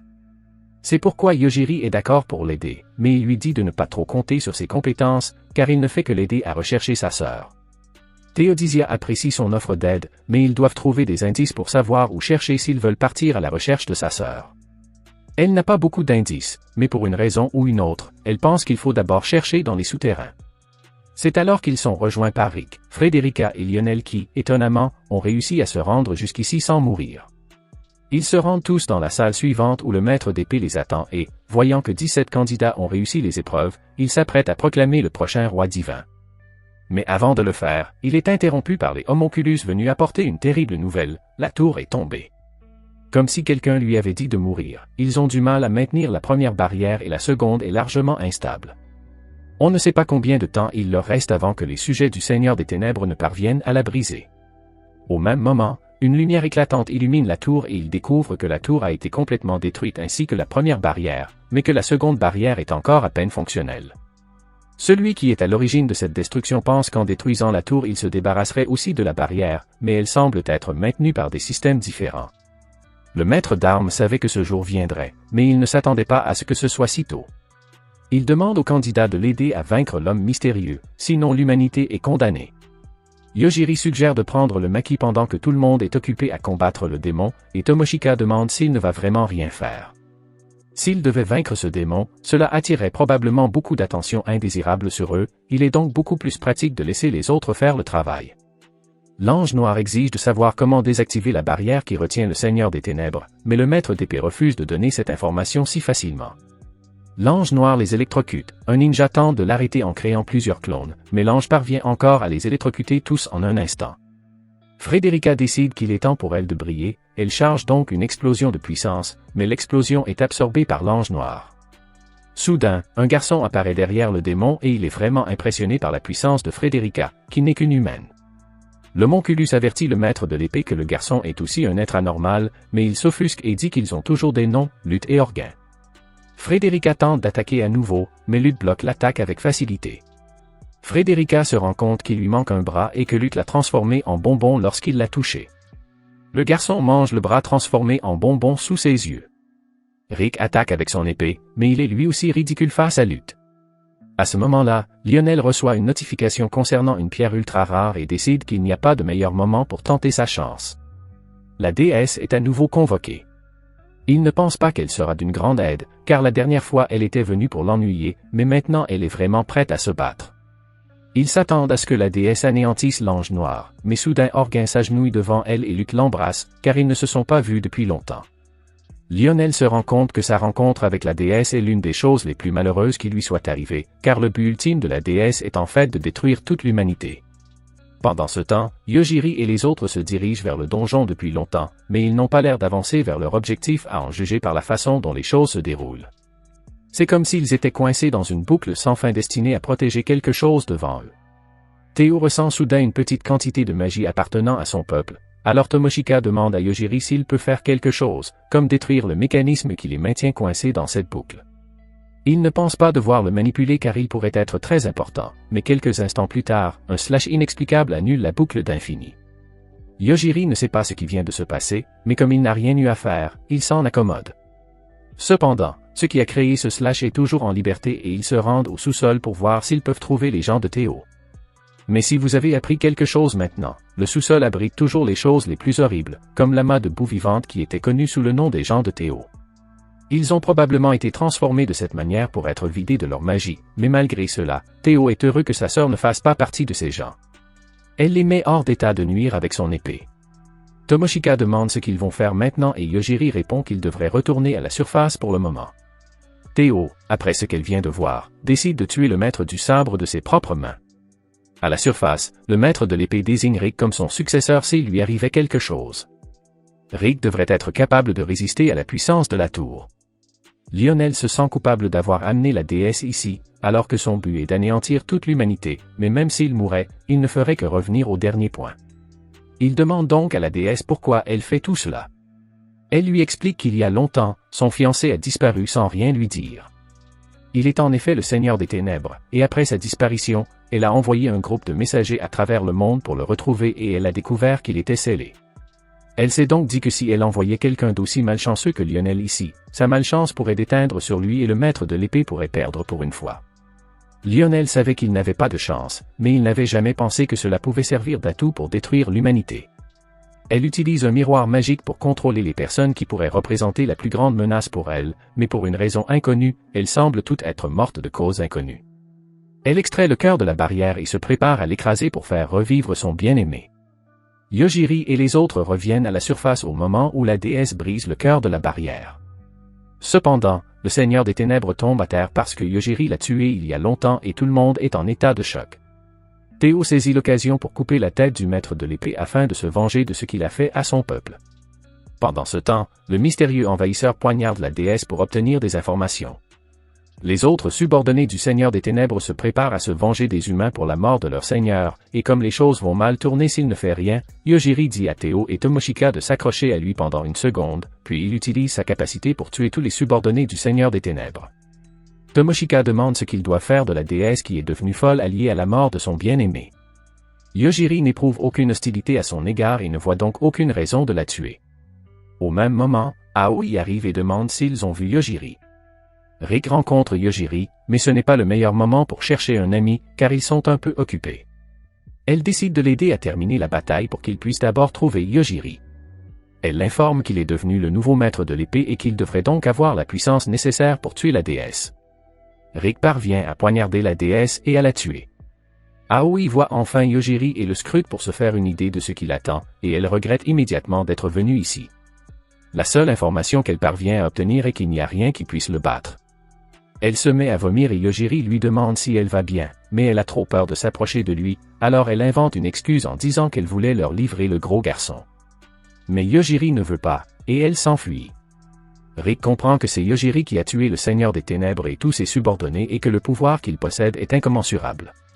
Théo déclare qu'elle continuera à rechercher sa sœur pendant que Yojiri et Tomoshika se rendront à la capitale royale, et Rick leur fournit 2 charmes qui devraient leur permettre d'entrer en toute sécurité. Pendant ce temps, Sion apprend qu'Aoi a disparu après avoir rencontré Yojiri. Curieuse de savoir ce qu'est vraiment Yojiri, elle décide d'invoquer quelqu'un qui l'a connu sur Terre. Elle convoque un scientifique au hasard et lui pose des questions sur Yojiri. Lorsque le scientifique apprend qu'elle a amené Yojiri dans ce monde, il la remercie d'avoir sauvé l'humanité sur Terre. Comme Yojiri utilise sa capacité ici, il déclenche un code rouge sur l'appareil du scientifique qui lui explose la tête.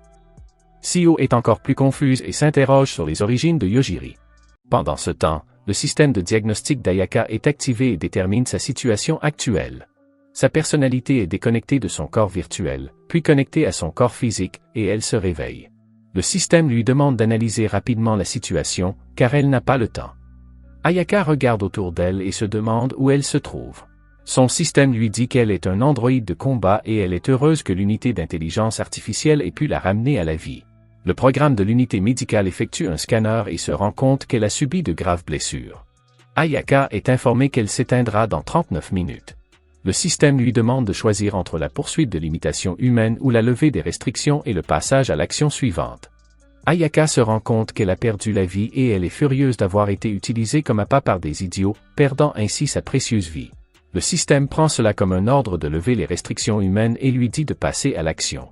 Elle se demande ce qu'elle doit faire, et son système lui dit qu'ils auront besoin de beaucoup de matériel pour recouvrer sa santé. Ayaka aperçoit un dragon et son système de combat lui dit qu'ils peuvent l'utiliser pour faciliter sa guérison. Elle prend un peu de la peau du dragon et la consomme à contre-cœur. Un souvenir montre Asaka en train de servir la nourriture et Yojiri en train de la manger, mais il se plaint et lui dit que la nourriture est dégoûtante et trop collante. Elle le fait taire avec colère et lui dit qu'un garçon ne devrait jamais se plaindre de la nourriture qu'une fille lui prépare, parce qu'elle est inesthétique. Après le petit déjeuner, elle regarde ses instructions de travail et constate qu'il doit donner à Yojiri un minimum d'instructions, mais elle se fâche parce qu'elle ne sait pas comment s'y prendre. Elle espère qu'enseigner à Yojiri au niveau élémentaire sera suffisant. Yojiri est en train de résoudre quelques problèmes quand Asaka entend quelqu'un entrer dans la maison. Elle se demande de qui il peut s'agir et Yojiri lui dit que c'est peut-être le messager. Asaka ouvre la porte avec précaution et voit une jeune fille portant un sac. La jeune fille lui dit d'une voix robotique qu'elle est venue leur apporter leurs courses. Asaka se rend compte qu'elle est un robot et se demande s'il est prudent de laisser Yojiri grandir entouré de robots. Elle dit à la jeune fille d'apporter d'autres choses, comme un livre de cours élémentaires, un micro-ondes, un cuiseur à riz, un distributeur d'eau chaude, un téléviseur, une console de jeux et un chien. Yojiri lui dit qu'il a fini ses devoirs et elle décide de l'emmener dehors. Elle n'arrive pas à croire qu'ils sont sous terre. À la fin du mois, Asaka présente son rapport mensuel. Son supérieur, Yukio, est surpris qu'elle ait tenu tout le mois. Elle lui dit qu'elle ne tiendra pas longtemps parce qu'elle ne pense pas pouvoir donner à Yojiri l'éducation minimale dont il a besoin. Il lui répond qu'il peut le faire, mais elle lui dit qu'il aura besoin de plus. Les autres chercheurs abandonnent généralement après une seule journée avec Yojiri. Asaka se souvient de son expérience et comprend pourquoi les autres ne tiennent qu'une journée. Yukio lui demande si elle déteste son travail et elle lui répond qu'elle le déteste passionnément et qu'elle se demande pourquoi elle doit être enfermée dans un tel endroit. Yukio lui dit que cela en vaut la peine. Il lui donne un paquet et elle se demande ce que c'est. Elle l'ouvre et il lui dit que c'est son salaire mensuel. Elle lui dit qu'aucune somme d'argent ne pourra la convaincre de continuer à travailler là. Yukio lui dit qu'elle peut partir si elle le souhaite et elle est surprise. Il lui demande si elle veut partir, mais elle s'inquiète pour Yojiri. Yukio lui dit qu'ils ont besoin d'elle pour ajouter son ingrédient spécial, l'amour. Elle soumet immédiatement une demande de vacances. Soudain, elle se réveille dans une cellule et se souvient d'être allée en ville. Elle a mangé et fait beaucoup de shopping. Elle a passé une nuit dans un hôtel de luxe, mais elle ne se souvient pas comment elle est arrivée dans cette cellule et se demande si elle s'est fait prendre. Une voix lui dit qu'ils ne lui feront pas de mal, mais que leur organisation détruit les anomalies et les scelle pour protéger le monde. Le lendemain, Yojiri demande à son robot où se trouve Asaka et celui-ci lui répond qu'Asaka est parti en vacances. Yojiri n'est pas content d'entendre cela. Il s'assoit dehors et lit en se demandant quand Asaka reviendra. Yojiri décide de retrouver Asaka seule. Il demande au robot où se trouve Asaka et elle lui répond qu'elle ne le sait pas. Il lui demande de lui amener les chercheurs qui savent où elle se trouve. Elle lui dit qu'il ne peut pas partir car la porte ne peut pas être ouverte de l'intérieur.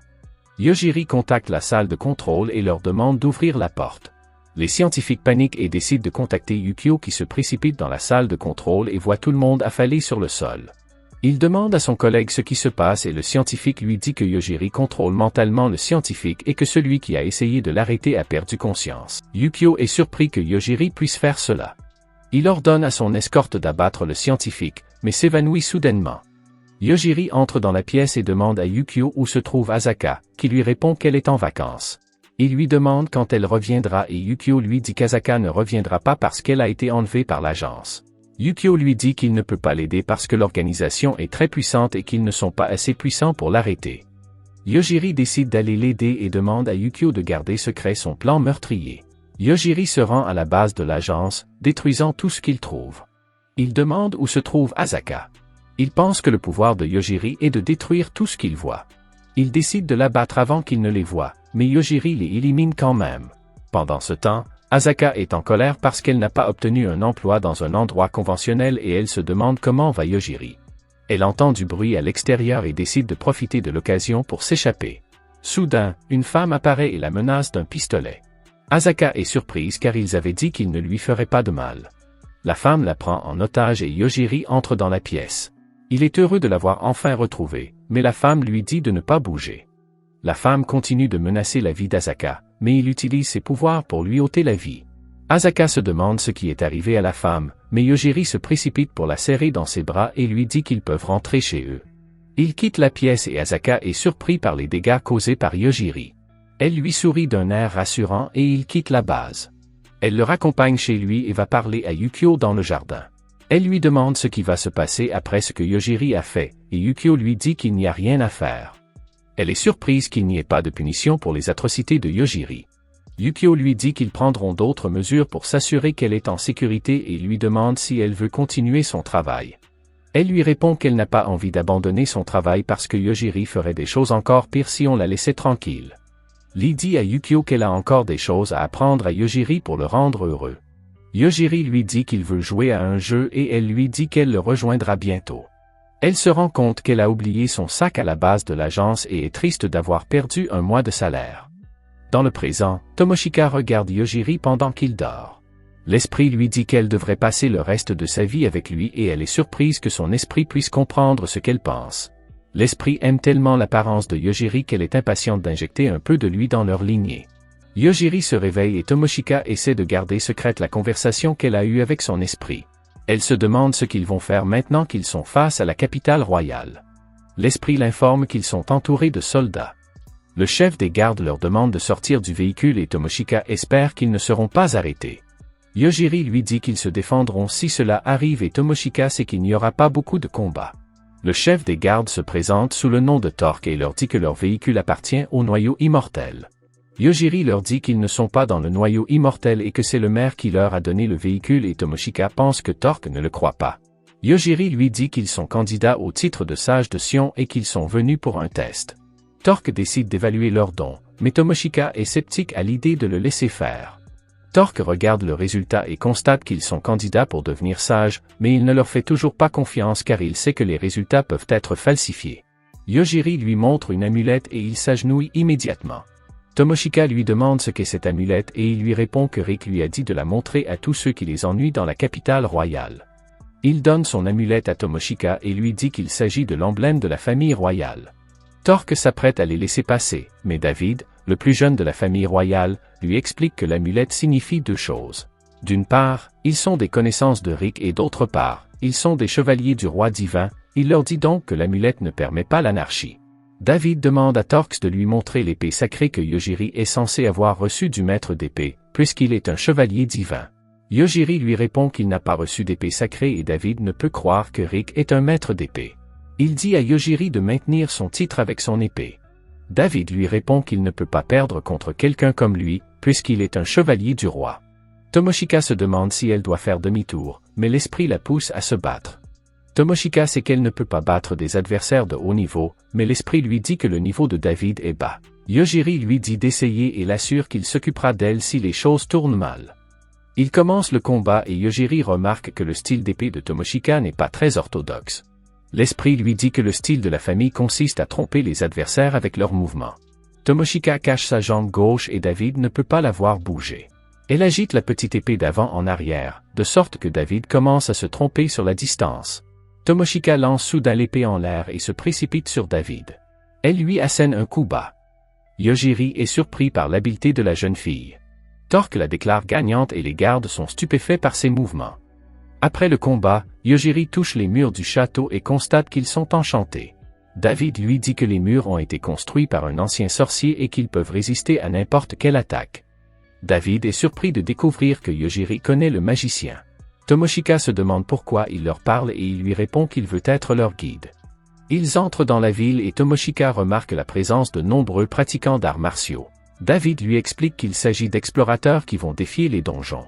Tomoshika est surprise qu'il y ait un monde souterrain et David lui explique que le Seigneur des Ténèbres règne sur le monde souterrain et que ses enfants tentent de s'échapper. Yojiri leur dit qu'ils sont proches de leur destination et David les quitte. Tomoshika pense que Yojiri a été un peu impoli, mais il lui dit qu'ils doivent rencontrer leurs camarades de classe. Tomoshika pense qu'ils doivent trouver une excuse pour s'être enfuis du bus, mais Yojiri lui dit qu'il doit d'abord décider s'il leur pardonnera ou non.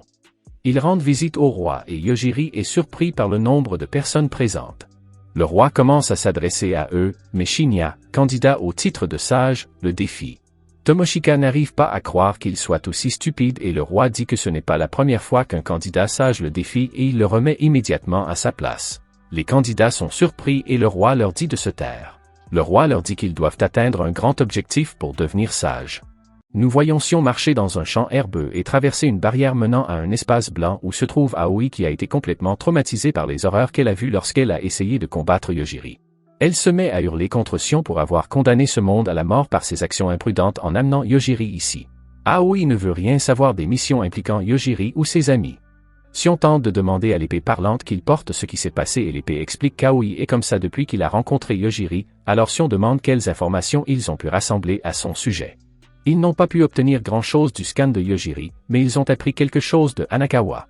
Pendant ce temps, Hanakawa supplie pour sa vie, comme il en a l'habitude. Luke lui demande de dire ce qu'il sait sur Yojiri, et le gros homme commence à expliquer que Yojiri est capable de tuer n'importe quoi par la pensée. Luke ne croit pas ce que lui dit Hanakawa, mais sa priorité est de tuer Yojiri et pour cela, il s'appuiera sur des pouvoirs qui doivent être plus grands que Yojiri. Il extrait une clé du sceau qui protège la sœur du Seigneur des Ténèbres.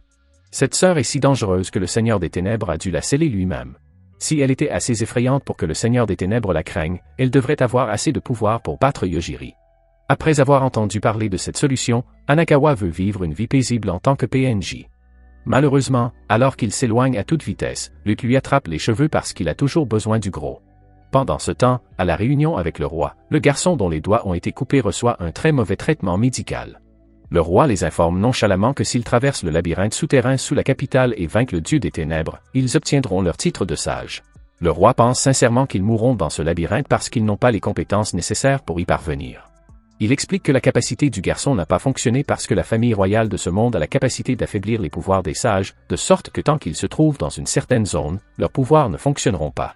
Mais le garçon n'a pas à s'inquiéter pour ses doigts, car une fois que le roi se sera suffisamment éloigné, il devrait être en mesure de rattacher tous ses doigts. Le roi s'en va et tous les élèves restent silencieux en se demandant ce qu'ils doivent faire ensuite. Alors que Yojiri et Tomoshika observent la situation, Tomoshika attire l'attention de ses camarades de classe qui sont tous stupéfaits et confus qu'elle soit encore en vie et, pendant ce temps, les autres héros de la tour viennent de descendre du train avec le roi divin et l'ont emmené dans ce qui est censé être son église. Elle est accueillie par un homme nommé Olari qui l'informe qu'il est l'actuel archevêque de cette église. La première pensée du roi divin après avoir été ressuscité après 1000 ans est de rentrer chez lui, mais elle n'aurait jamais pensé que cet endroit changerait autant. Olari lui propose de lui montrer le chemin de sa chambre.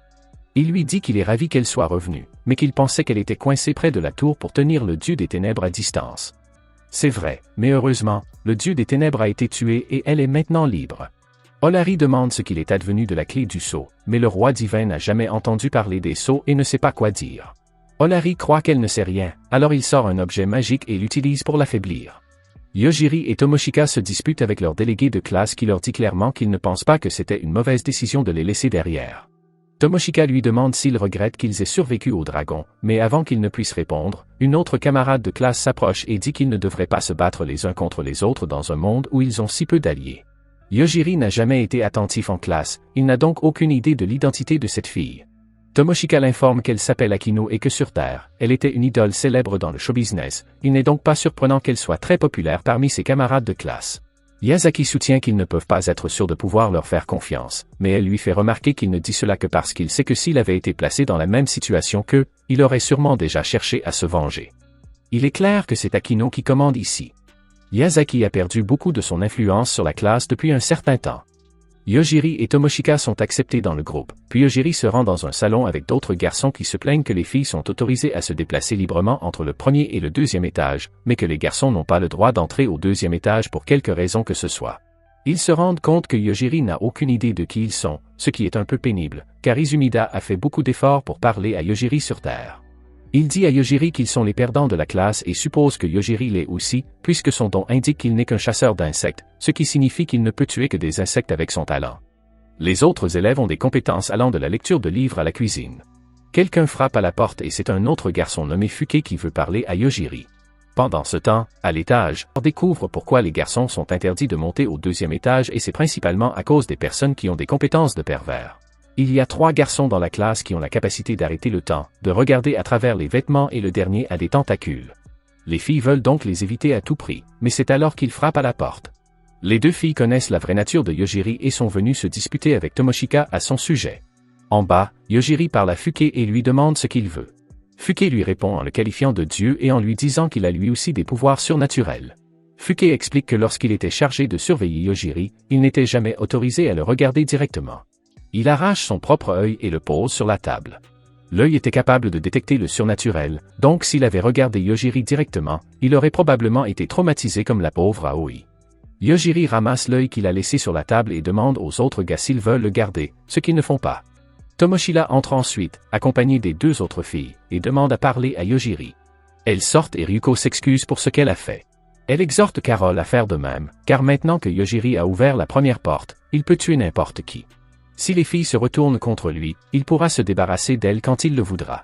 Carole trouve amusant de voir Ryuko devenir folle comme ça alors qu'elle est d'habitude si calme et Yojiri se rend compte que ces 2 filles l'observent. Carole fait partie de l'organisation, Ryuko de l'Institut et Fuke d'une secte qui le vénère. Il savait que des gens le surveillaient, mais il n'aurait jamais pensé qu'il y avait 3 sectes distinctes. Carole change de sujet et pose des questions sur la relation entre Yojiri et Tomoshika et demande s'ils ont fait de la Zumba.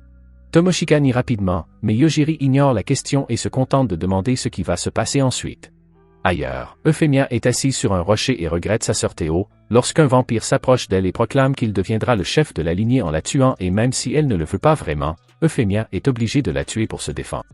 Pendant ce temps, Yojiri et Tomoshika apprennent tout ce qui s'est passé récemment dans la classe.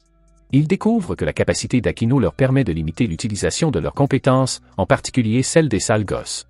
Yojiri leur dit qu'il est venu ici pour parler à Sion de son retour chez lui, et elles acceptent d'unir leurs forces avec lui. Le lendemain, les filles se rendent pour la première fois dans le donjon. Elles portent toutes des vêtements correspondant à leur capacité, mais elles ont l'air très bêtes. Le guide du donjon arrive bientôt et Tomoshika est choqué de découvrir qu'il s'agit de Rick. Au lieu des garçons, c'est David qui informe le groupe qu'en tant que membre de la famille royale, son pouvoir est capable de supprimer complètement une créature démoniaque. Haruto demande à supprimer son pouvoir pour qu'ils puissent tester leur capacité contre une créature démoniaque. Le combat commence et Yojiri esquive les attaques d'un démon singe, qu'il tue d'un coup de couteau à la tête, laissant les autres impressionnés. En ville, Anakawa est en larmes alors qu'il se promène avec Lutte. Comme Anakawa se plaint qu'il préférerait voyager avec une fille, Lutte se déguise en fille et demande s'il y a une sorte de festival ici, car les gens semblent très animés. Anakawa commence à se moquer de Lutte parce qu'il ne connaît rien à la vie urbaine. Quoi qu'il en soit, la sœur du dieu des ténèbres devrait se trouver quelque part dans la capitale, ils devront donc chercher jusqu'à ce qu'ils la trouvent. Euphemia se promène actuellement dans les bois après avoir été promue reine de sang par accident. Elle manque de se faire écraser par un cheval, mais elle l'arrête. Une petite fille s'excuse d'avoir perdu le contrôle du cheval, mais Euphemia la regarde et s'incline immédiatement devant elle, car la petite fille est le clone que Lan avait créé avant de mourir. La fillette n'a toujours pas de nom, elle s'en invente un sur le champ et décide qu'elle s'appellera désormais Risley. Dans la capitale, Lutte et Anakawa se rendent dans une taverne locale pour obtenir des informations sur l'endroit où se trouve la sœur du dieu des ténèbres. Lutte demande à une serveuse la raison de la fête, et elle explique que c'est pour célébrer le fait que les candidats sages sont tous venus à la capitale et se trouvent au 5e étage du labyrinthe. Après avoir appris cela, Anakawa regarde autour de lui et remarque que des camarades de classe sont assis devant eux. Lutte utilise un sort de camouflage pour éviter d'être reconnu, mais Ayako entre soudain dans la taverne et commence immédiatement à frapper l'un d'entre eux. Personne ne peut l'arrêter et une fois qu'elle a complètement détruit le crâne du garçon, elle déclare qu'elle tuera un de ses camarades de classe chaque jour pour se venger. Après son départ, Sion arrive et commence à interroger Anakawa sur Yojiri. Il lui dit tout ce qu'il sait et une fois qu'il ne lui est plus utile, Sion se prépare à utiliser son rayon de la mort pour le tuer, mais cela ne fonctionne pas et elle le recouvre de crème. Anakawa réussit à vivre un jour de plus. Plus tard, Yojiri et les autres planifient le meilleur moyen de trouver Sion et, comme elle se montrera s'ils ne deviennent pas sages, Yojiri pense que c'est le moyen le plus sûr de la rencontrer. Pendant ce temps, Sion et ses sbires décident de ce qu'ils vont faire de Yojiri. Elle demande donc à Haruto de l'aider à se débarrasser de lui en échange d'une prolongation de la date limite pour que les autres deviennent sages. Ayaka est actuellement au sommet de la tour, à la recherche de sa prochaine victime, mais soudain, un rocher lui est lancé à la tête. Elle demande au système de trouver l'agresseur alors que d'autres pierres volent vers elle. Le système parvient à localiser la position de l'agresseur et conseille à Ayaka d'utiliser ses talents de pilote pour réduire la distance qui la sépare du tireur d'élite le plus rapidement possible. Ayaka entre Ryona, et elle a la possibilité d'augmenter sa force. Maintenant que les deux filles sont face à face, Ryona passe du lancer de pierre au coup de poing. Toutes ces attaques semblent être réfléchies par une sorte de barrière qu'Ayaka a érigée, si bien qu'elles ne peuvent pas s'étreindre comme Ryona le souhaiterait. Ayaka réagit enfin et Ryona est rouée de coups, perdant également un bras. Face à la défaite et à la perte d'un bras, au lieu de crier de douleur et de s'enfuir, elle commence à trouver des excuses à sa défaite en disant qu'Ayaka n'a gagné qu'à cause de la famille royale qui a affaibli les dons de tous les étudiants de la capitale. Pendant ce temps, Anakawa et Lutte viennent d'entrer dans le donjon où la sœur du Seigneur des Ténèbres est censée être retenue prisonnière. Anakawa, comme à son habitude, hésite car ils n'ont pas de plan d'attaque. Lutte pense qu'il pourrait laisser le gros inutile derrière lui, mais le fait est qu'ils ne savent pas comment se déplacer ici. Anakawa se demande s'il s'agit de l'un des explorateurs souterrains ou d'un fantôme, mais Lutte la reconnaît. La fille, Mana, a reconnu l'odeur de son frère, mais elle ne pouvait pas attendre qu'il la rattrape, alors elle est sortie au lieu d'attendre. Lutte révèle que la jeune fille est la petite sœur du Seigneur des Ténèbres. Ailleurs, nous voyons que la tête de Yojiri a été mise à prix pour l'assassinat. Yojiri est resté assis dans sa chambre toute la journée et Tomoshika lui reproche de ne rien faire parce qu'il est paresseux, mais il la corrige en disant qu'il essaie en fait d'apprendre à contrôler son pouvoir. Désormais, il ne tue plus les gens immédiatement, mais il ne tue qu'une partie de la fleur au lieu de tout tuer d'un coup. Mais à part s'entraîner, il n'a pas fait grand-chose depuis leur arrivée. Dans le labyrinthe, Anakawa demande à Mana si elle a vraiment été enfermée ici, ce qu'elle confirme, bien qu'elle ne sache toujours pas pourquoi. Comme dans chaque anime, sa sœur est amoureuse de son frère et aimerait faire de la Zumba avec lui. Anakawa lui demande comment elle a pu atteindre le premier étage si elle est destinée à rester scellée dans les profondeurs de cet endroit. La réponse est en fait très simple. Elle peut partir quand elle le souhaite, car le sceau n'est pas assez fort pour la retenir. Elle pense que son frère ne voulait pas être trop strict avec elle, et qu'il a donc créé un sceau suffisamment faible pour lui permettre de partir. Mana prend un moment pour demander s'ils ont des objets de son frère avec eux, car elle sent son odeur sur eux. Lutte répond qu'ils ont apporté la clé du sceau qui la retenait prisonnière, et il la lui remet immédiatement. Alors qu'Ayaka survole la ville, elle vient d'utiliser son système pour localiser le château où est censé se trouver la personne qu'elle pense être le roi. Elle s'introduit dans la course du roi pendant qu'il est occupé et lui fait comprendre qu'elle veut qu'il désactive la barrière qui affaiblit les dons du sage. Le roi choisit évidemment la voie offensive puisqu'il s'agit d'une intruse inconnue, mais il est réduit en cendres presque immédiatement. Ayaka s'adresse alors à la femme dans son lit et celle-ci lui confirme qu'il est bien le roi du royaume. Une fois qu'elle en est certaine, elle s'en va. Pendant ce temps, Mana emmène Lutte et Anakawa dans la ville qu'elle a créée dans le donjon. La folle a également fantasmé sur le fait d'avoir des enfants avec son frère, au point qu'ils sont devenus des membres de la famille. Après avoir tué le roi, Ayaka s'approche de l'hôpital où Riona est en convalescence et lui dit de reprendre le combat. Maintenant que le roi est mort, elle devrait être en pleine possession de ses moyens, il n'y aura donc pas d'excuse cette fois-ci. Riona sort du lit pour l'attaquer et d'après le coup qu'elle vient de donner, elle pourrait avoir une chance contre Ayaka. Riona la frappe au visage. Malheureusement, Riona est suspendue dans les airs et étouffée. Même si Riona est au meilleur de sa forme, Ayaka est encore bien plus puissante qu'elle, et la folle Ayaka la tuera. Après le carnage d'Ayaka, la ville commence à se reconstruire, mais rien de tout cela n'a d'importance pour Yojiri. Il veut retrouver les personnes qui s'en prennent à lui et comme Tomoshika a une bonne vue, il espère qu'elle pourra repérer les tueurs s'il tente quoi que ce soit. La jeune fille est un peu déçue car elle pensait que Yojiri lui proposerait un rendez-vous, mais elle réussit tout de même à le transformer en rendez-vous. Au même moment, un sniper vise la tête de Yojiri et bien que le tireur ne veuille pas le tuer, il sait que la fille le tuera. La fille prévoit de frapper Tomoshika pour voir ce qui se passera, car Yojiri semble immortel. Et bien sûr, l'homme a une mort douce grâce à Yojiri. Tomoshika traîne Yojiri dans son restaurant préféré et le trouve complètement détruit par la fureur d'Ayaka. Elle est en colère, mais il y en a encore d'autres. Alors elle commence à chercher sur la carte. C'est alors qu'une balle est tirée, mais Yojiri déplace Tomoshika avant qu'elle ne soit tuée. Un homme à l'ordinateur ordonne d'autres tirs, mais il n'a pas compris comment il s'est mis dans le pétrin. Yojiri le poursuit. L'homme tente immédiatement de quitter le pays, mais Yojiri tue son hélicoptère en vol et le fait s'écraser. L'homme utilise son parachute, mais Tomoshika apparaît derrière lui et le renverse au sol. L'homme se retrouve face à face avec Yojiri. Au même moment, Mamoko se rend utile et élimine des esprits qui avaient été envoyés à la poursuite de Tomoshika et elle achève les deux esprits en leur fracassant la tête. Le garçon commence à transpirer et lance tous les esprits sur Yojiri, mais ils sont tous tués l'un après l'autre. Avant qu'il ne se passe quoi que ce soit d'autre, la fille de tout à l'heure lance un couteau sur Yojiri. Cette fois, Yojiri est pris par surprise et doit être sauvé par Tomoshika. Il semble connaître la fille et il donne un ordre qui force Anji à se déconnecter et il dit à Tomoshika qu'il lui expliquera tout. Mais d'abord, Yojiri menace le garçon et lui dit tout ce qu'il sait. Pendant ce temps, Haruto fait des recherches sur les capacités de Yojiri et tente de trouver un moyen de contrer ses pouvoirs. Pendant ce temps, Hanakawa et Lutte sont accompagnés par Mana et Lutte en profite pour s'excuser auprès de Hanakawa de l'avoir amené jusqu'ici. Le gros homme apprécie les excuses, mais Lutte a l'air de se préparer à mourir à la façon dont il parle. Lutte remet à Hanakawa la clé du sceau et lui dit qu'il est désormais le nouveau représentant du Seigneur des Ténèbres, et que Mana le tuera probablement aussi lorsqu'elle découvrira qu'ils ont laissé mourir son frère. À la surface, avec Yojiri, l'homme vient de lui dire tout ce qu'il sait et il lui promet de ne plus le suivre, mais Yojiri dit qu'il le tuera quand même. Yojiri sait que la capacité de l'homme lui permet de créer n'importe quel objet et qu'il peut créer de nombreux clones d'Anji. Yojiri ne peut pas permettre que cela se produise, et l'homme doit donc mourir. Plus tard, ils emmènent Anji dans une pièce où Yojiri explique qu'ils jouaient ensemble lorsqu'ils étaient enfants, ou plus précisément, qu'elle est un robot qui a été modelé pour lui. Il veut qu'elle puisse se reposer pour toujours, mais cela ne veut pas dire qu'elle est morte.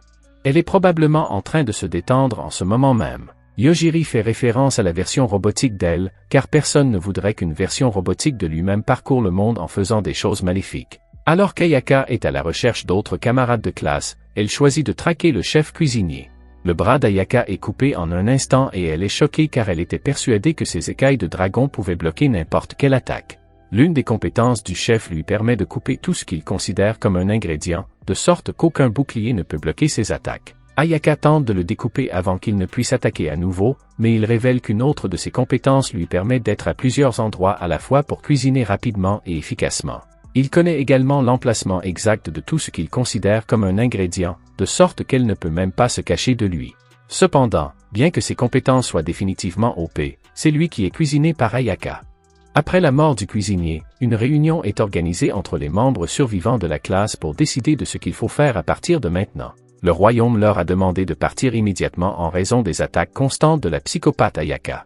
La seule option qui leur reste est donc de remplir leur objectif le plus rapidement possible et ils se dirigent tous vers le donjon. Nous les voyons alors au 6e étage du donjon et David se porte volontaire pour accompagner Yojiri et Tomoshika parce qu'il voulait voir ce plan de ses propres yeux.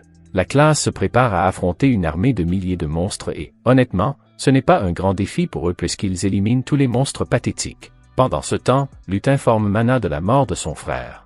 Lui s'attendait à une explosion d'émotions de sa part, mais elle déclare calmement que la mort viendra pour tout le monde et qu'elle ne manquera pas de se venger de ceux qui ont tué son frère. Mais elle devra d'abord s'assurer qu'il reviendra à la vie en lui donnant naissance. Hanakawa ne pense pas avoir bien entendu, mais elle est sérieuse et prend le bras de Lutte pour utiliser l'essence du Seigneur des Ténèbres sur lui. Elle s'apprête à prendre sa tête également, mais Hanakawa l'arrête et lui demande si elle peut au moins le laisser en vie. De façon surprenante, elle accepte de laisser vivre Lutte à condition que Hanakawa retire le sceau. Pendant ce temps, la classe campe pour la nuit et construit un château pour se reposer. Ils organisent une fête pour célébrer leur succès dans la traversée du donjon, mais Yojiri passe son temps à jouer. Il rencontre David qui semble avoir un comportement étrange. Yojiri le suit jusqu'à ce qu'il s'aperçoive qu'il est sur le point de marcher tout droit dans un trou. David est toujours fasciné et, quelques instants plus tard, une aura inquiétante commence à sortir du trou. Au château, Sion arrive et n'apprécie pas que les choses soient si faciles pour la classe.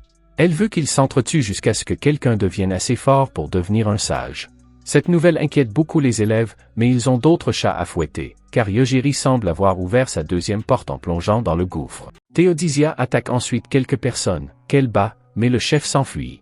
Nous apprenons que les gens transportaient quelques demi-démons, et à ce moment-là, nous voyons que le chef est tué par Euphemia, qui est surprise de voir sa sœur. Pendant ce temps, dans le monde souterrain, Sion mentionne que les étudiants ont 1 heure pour le test, et qu'après cela, elle tuera tous ceux qui n'ont pas tué quelqu'un. Le dernier debout sera le gagnant, et les élèves pensent que c'est absurde. C'est alors que Seiichi s'approche d'elle et lui dit que puisqu'ils peuvent tuer n'importe qui ici, Sion devrait aussi en faire partie. Elle lui dit qu'il peut essayer, et Seiichi utilise sa capacité de mort instantanée pour la tuer, mais rien ne se passe. Il se demande pourquoi son don ne fonctionne pas sur elle, et elle lui répond qu'il fonctionne, mais qu'elle est revenue à la vie après sa mort. Seiichi réessaie, et Sion lui dit qu'elle se remet à niveau toutes les secondes et qu'elle se rétablit complètement. Elle lui explose alors la tête et demande aux élèves de ne pas perdre de temps. Nous voyons ensuite Tomoshika à la recherche de Yojiri, mais elle rencontre Romiko et Jiuna qui sont en panique.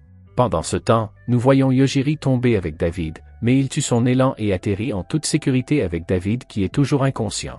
Il se rend compte qu'il est au 7e étage et nous voyons que la barrière de Mana a été levée. Hanakawa tente alors de partir avec Lutte, mais il s'aperçoit que ses pieds restent collés au sol. Lutte mentionne que le corps de Mana se développe et qu'elle se prépare à donner naissance à son maître. Lutte demande à Hanakawa de s'échapper et l'expulse pour le sauver, alors qu'il est absorbé par Mana. Nous voyons ensuite Théodisia avec Euphemia et Risley, et elle découvre que sa sœur est devenue l'origine du sang. Théodisia se demande pourquoi elle se rend au Capitole, et Risley mentionne qu'elle va rencontrer Yojiri, mais qu'elle n'est pas sûre qu'il soit encore là.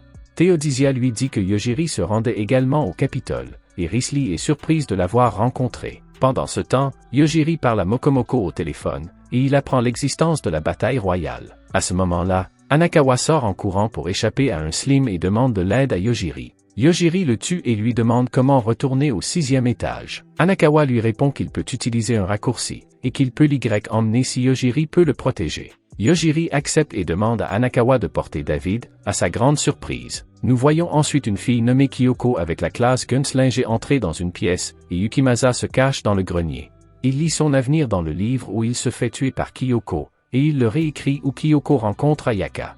Pendant ce temps, Tomoshika apprend de Mokomoko que Yojiri est au 7e étage et qu'il essaie de venir ici. Tomoshika pense que puisqu'elle n'a pas le don, il devrait pouvoir se cacher. À ce moment-là, elle entend des coups de feu et se demande pourquoi tout le monde veut se battre, tandis que Mokomoko pense que c'est peut-être à cause de l'influence du système. Nous voyons ensuite Hanakawa conduire Yojiri vers un ascenseur, et il essaie de partir, mais Yojiri se rend compte que seul Hanakawa peut faire fonctionner cet escalator. Alors il lui demande de venir avec eux. Pendant ce temps, Yukimasa se tient à la porte de sortie de l'ascenseur, et il découvre dans le livre que Yojiri et Hanakawa vont venir ici. Il pense à les tuer et essaie de réécrire l'avenir dans son livre, mais il finit toujours par mourir. C'est alors que l'ascenseur s'ouvre et que Yojiri le tue. Il essaie ensuite de contacter Mokomoko, mais elle ne répond pas. À ce moment-là, Hanakawa reçoit une notification l'informant qu'il doit entrer dans la sélection des candidats sages, et Yojiri pense que c'est une bonne chose, car si Hanakawa essaie de quitter cette zone, Sion viendra le tuer. La scène passe ensuite à une jeune fille nommée Mei, qui entend une voix,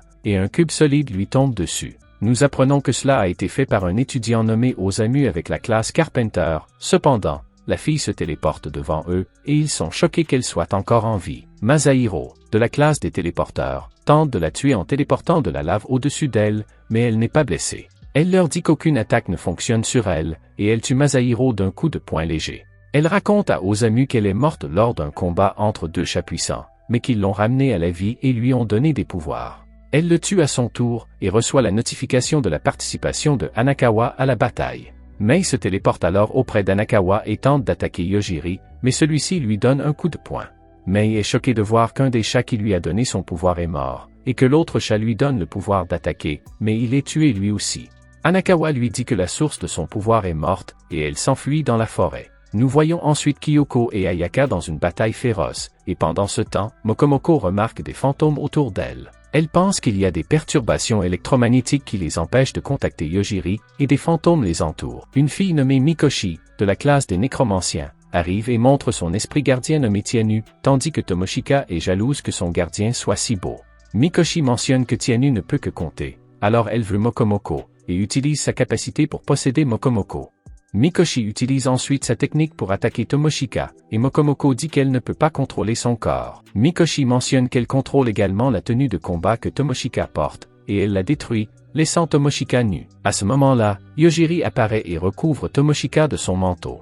Yojiri se rend compte qu'elle utilise le Mokomoko, mais il mentionne qu'il devra la tuer si elle continue à les attaquer. Après cela, nous voyons Sora se battre contre des élèves, et elle commence à les tuer en sacrifiant ses éventails qui explosent sur sa volonté. C'est alors qu'une bave bleue apparaît et commence à la dévorer, elle et les autres élèves. Haruto tente de s'envoler, mais il voit d'énormes baves rouges entourer la capitale. Pendant ce temps, Mokoshi se demande pourquoi Mokomoko a si peur de Yojiri, et elle entend une voix. Elle pense qu'il s'agit de son réveil et libère Mokomoko. Celle-ci accepte son nouveau pouvoir et tente de les attaquer, mais elle est tuée par Yojiri. Tomoshika remarque alors Hanakawa, et Yojiri lui explique comment il compte l'utiliser pour atteindre Sion. Pendant ce temps, Ayaka est sur le point de tuer Kyoko, elle invoque une arme étrange et s'évanouit. D'un autre côté, Yojiri et l'équipe sont rejoints par Carole et Ryuko à la sortie. À ce moment-là, Yojiri remarque quelque chose, et demande à tout le monde de se mettre derrière lui, tandis que toute la zone est atomisée. Nous voyons que 60% du corps d'Ayaka est détruit, et le système lui dit qu'il faudra un certain temps pour guérir, mais si elle utilise le dragon Éal, elle peut guérir immédiatement. Cependant, si elle l'utilise, elle se transformera complètement en dragon de façon permanente. Ayaka s'en moque et utilise le dragon Eal, ce qui la guérit, mais la transforme aussi en dragon. Nous voyons que Yojiri et d'autres ont réussi à survivre, et Romiko mentionne que la deuxième porte de l'Alpha Oméga peut même tuer les lois de la physique, mais Yojiri est plus préoccupé par la recherche de la salle d'essai pour rencontrer Shion. Nous voyons ensuite Ayaka qui est déterminée à se venger, et elle crée de nombreux guerriers dragons. Anakawa remarque que les guerriers dragons viennent les attaquer, mais ils sont tués instantanément par Yojiri. Le système se rend compte que c'est le fait d'Alpha Oméga, et explique à Ayaka que le système a été créé dans le cas où l'humanité serait détruite par Alpha Oméga. Le système lui dit de battre en retraite, mais Ayaka est toujours déterminée à se venger, et charge, seulement pour être tuée par Yojiri. Après cela, le groupe continue à sortir de cet endroit, mais il rencontre Shion. Alors qu'elle commence à se moquer de Yojiri, elle tombe et apprend qu'il a tué sa cheville. Shion tente de l'attaquer, mais il tue quelques doigts, et il l'avertit de ne pas essayer de le tuer, car il pourrait accidentellement la tuer. Il lui demande s'il peut retourner dans son monde d'origine. Il lui dit qu'il va continuer à la tuer petit à petit jusqu'à ce qu'elle ait envie de parler, mais elle se téléporte à nouveau dans sa cachette. Elle se coupe la main et se régénère, mais les doigts ne guérissent pas. C'est alors que Yuichi apparaît et que Yojiri commence à tuer les parties de son corps. Shion retourne voir Yojiri et lui demande d'épargner Yuichi. Yojiri lui répond que si elle répond à ses questions, il n'attaquera pas, et lui dit qu'il peut la tuer où qu'elle aille, ainsi que la personne sur laquelle elle pose les yeux. Shion lui dit qu'il n'y a actuellement aucun moyen de revenir en arrière, et il lui dit que Anakawa a réussi à revenir en arrière auparavant. Elle lui répond que c'est parce qu'à l'époque, le lien avec son monde était maintenu, mais qu'il a été détruit. Il lui demande alors les coordonnées de son monde, et elle lui donne une longue liste. Tomoshika s'étonne qu'elle soit trop longue, mais Mokomoko lui répond qu'elle peut la mémoriser. Yojiri lui demande alors quelle est l'énergie dont ils ont besoin pour rentrer, et elle lui donne une pierre philosophale. Elle lui dit que s'il parvient à rassembler suffisamment de pierres, il pourra rentrer chez lui. Yojiri se rend compte que les autres sages qu'il a tués avaient aussi cette pierre, et Shion mentionne que la pierre perd son pouvoir à la mort du sage. Yojiri lui demande où se trouve l'autre sage, mais elle ne le sait pas, et il pense que cela risque de prendre une éternité. Après cela, le groupe se dirige vers la sortie, et Shion tente de retourner auprès de Yuichi, mais la bave de Mana l'en empêche. Shion comprend que Mana est le dieu des ténèbres qui a été scellé dans le monde souterrain, et elle tente de s'enfuir en sacrifiant sa jambe, mais Mana parvient toujours à s'emparer d'elle. Elle désactive les capacités de Shion et commence à la dévorer, mais avant que Shion ne meure, elle mentionne de se souvenir du nom de Yojiri car il la tuera. Pendant ce temps, dans la capitale, nous voyons des agresseurs se battre les uns contre les autres, et juste à ce moment-là, la bave de Mana élimine un des agresseurs. Nous voyons alors Rick qui utilise son épée pour ralentir le Slim, mais il pense qu'il ne tiendra pas longtemps, et se demande si les candidats sages ont libéré le sceau du dieu des ténèbres. Pendant ce temps, nous voyons Yojiri et d'autres qui ont réussi à sortir du monde souterrain. Il voit Olari qui est heureux que Mana se soit réveillé, et David lui demande ce qu'il fait, mais Yojiri le tue car il a senti une intention meurtrière de sa part. Le groupe voit que le Slim a réussi à franchir les barrières de la ville, et Anakawa pense que c'est de sa faute car il a libéré le sceau de Mana. Yojiri comprend que c'est la raison pour laquelle Anakawa était pressé de partir, et c'est à ce moment-là que Mana apparaît sous sa forme baveuse. Elle demande à Anakawa de l'emmener à Yojiri qui a tué son frère, et Anakawa le dénonce immédiatement, mais avant qu'elle ne puisse l'attaquer, Yojiri la tue. Après cela, David les guide jusqu'au toit, où il leur montre un avion, et Yojiri dit à Anakawa qu'ils ne peuvent pas l'emmener avec eux car l'avion ne pourra pas tous les contenir. Mokomoko mentionne qu'elle a un autre moyen, et demande aux autres d'utiliser l'avion. Après leur départ, Mokomoko transforme le costume de Tomoshika, ce qui révèle la majeure partie de son armure de complot, et mentionne que Tomoshika peut voler avec ce costume ainsi que Yojiri s'il s'accroche à elle. Yojiri ne tarde pas à s'accrocher à elle, et il s'envole hors de la capitale. Yojiri se demande ce qu'il devrait faire ensuite, et Tomoshika pense qu'il devrait faire une pause pendant un certain temps. Il décide de se rendre à la ville la plus proche et remarque que Anakawa s'est enfui. Carole et Romiko demandent si elles peuvent les accompagner, et Yojiri accepte, mais il leur dit qu'il ne peut pas prendre leurs responsabilités, et qu'il essaie seulement d'avoir assez d'énergie pour rentrer chez lui avec Tomoshika. À ce moment-là, Risley arrive dans son carrosse et se présente à Yojiri. Elle lui demande ensuite de l'épouser, mais il la rejette aussitôt. Théodisia et Euphemia sortent également du carrosse, et Yojiri se réjouit de leur union. Risley lui donne alors une pierre philosophale et lui demande de reconsidérer sa demande. Pendant ce temps, nous voyons que le roi divin est choqué de voir Dark God vaincu, et pense qu'elle ne peut pas laisser un monstre comme Yojiri tranquille. Ailleurs, un agresseur emmène Haruto avec lui, et Anakawa est vu en train de s'enfuir, et il espère créer son propre harem dans ce monde. Nous voyons ensuite le groupe de Yojiri voyager dans le carrosse de Risley, et Yojiri se repose sur les genoux de Tomoshika. Il se souvient qu'Asaka lui a dit d'utiliser ses pouvoirs comme il l'entendait, mais lui demande de ne pas se laisser entraîner par les pensées et les idéaux des autres. De retour dans le présent, Risley est jaloux, tandis que Yojiri dort profondément sur les genoux de Tomoshika. C'est ici que la vidéo se termine, j'espère que vous avez aimé mon récapitulatif. Merci d'avoir regardé.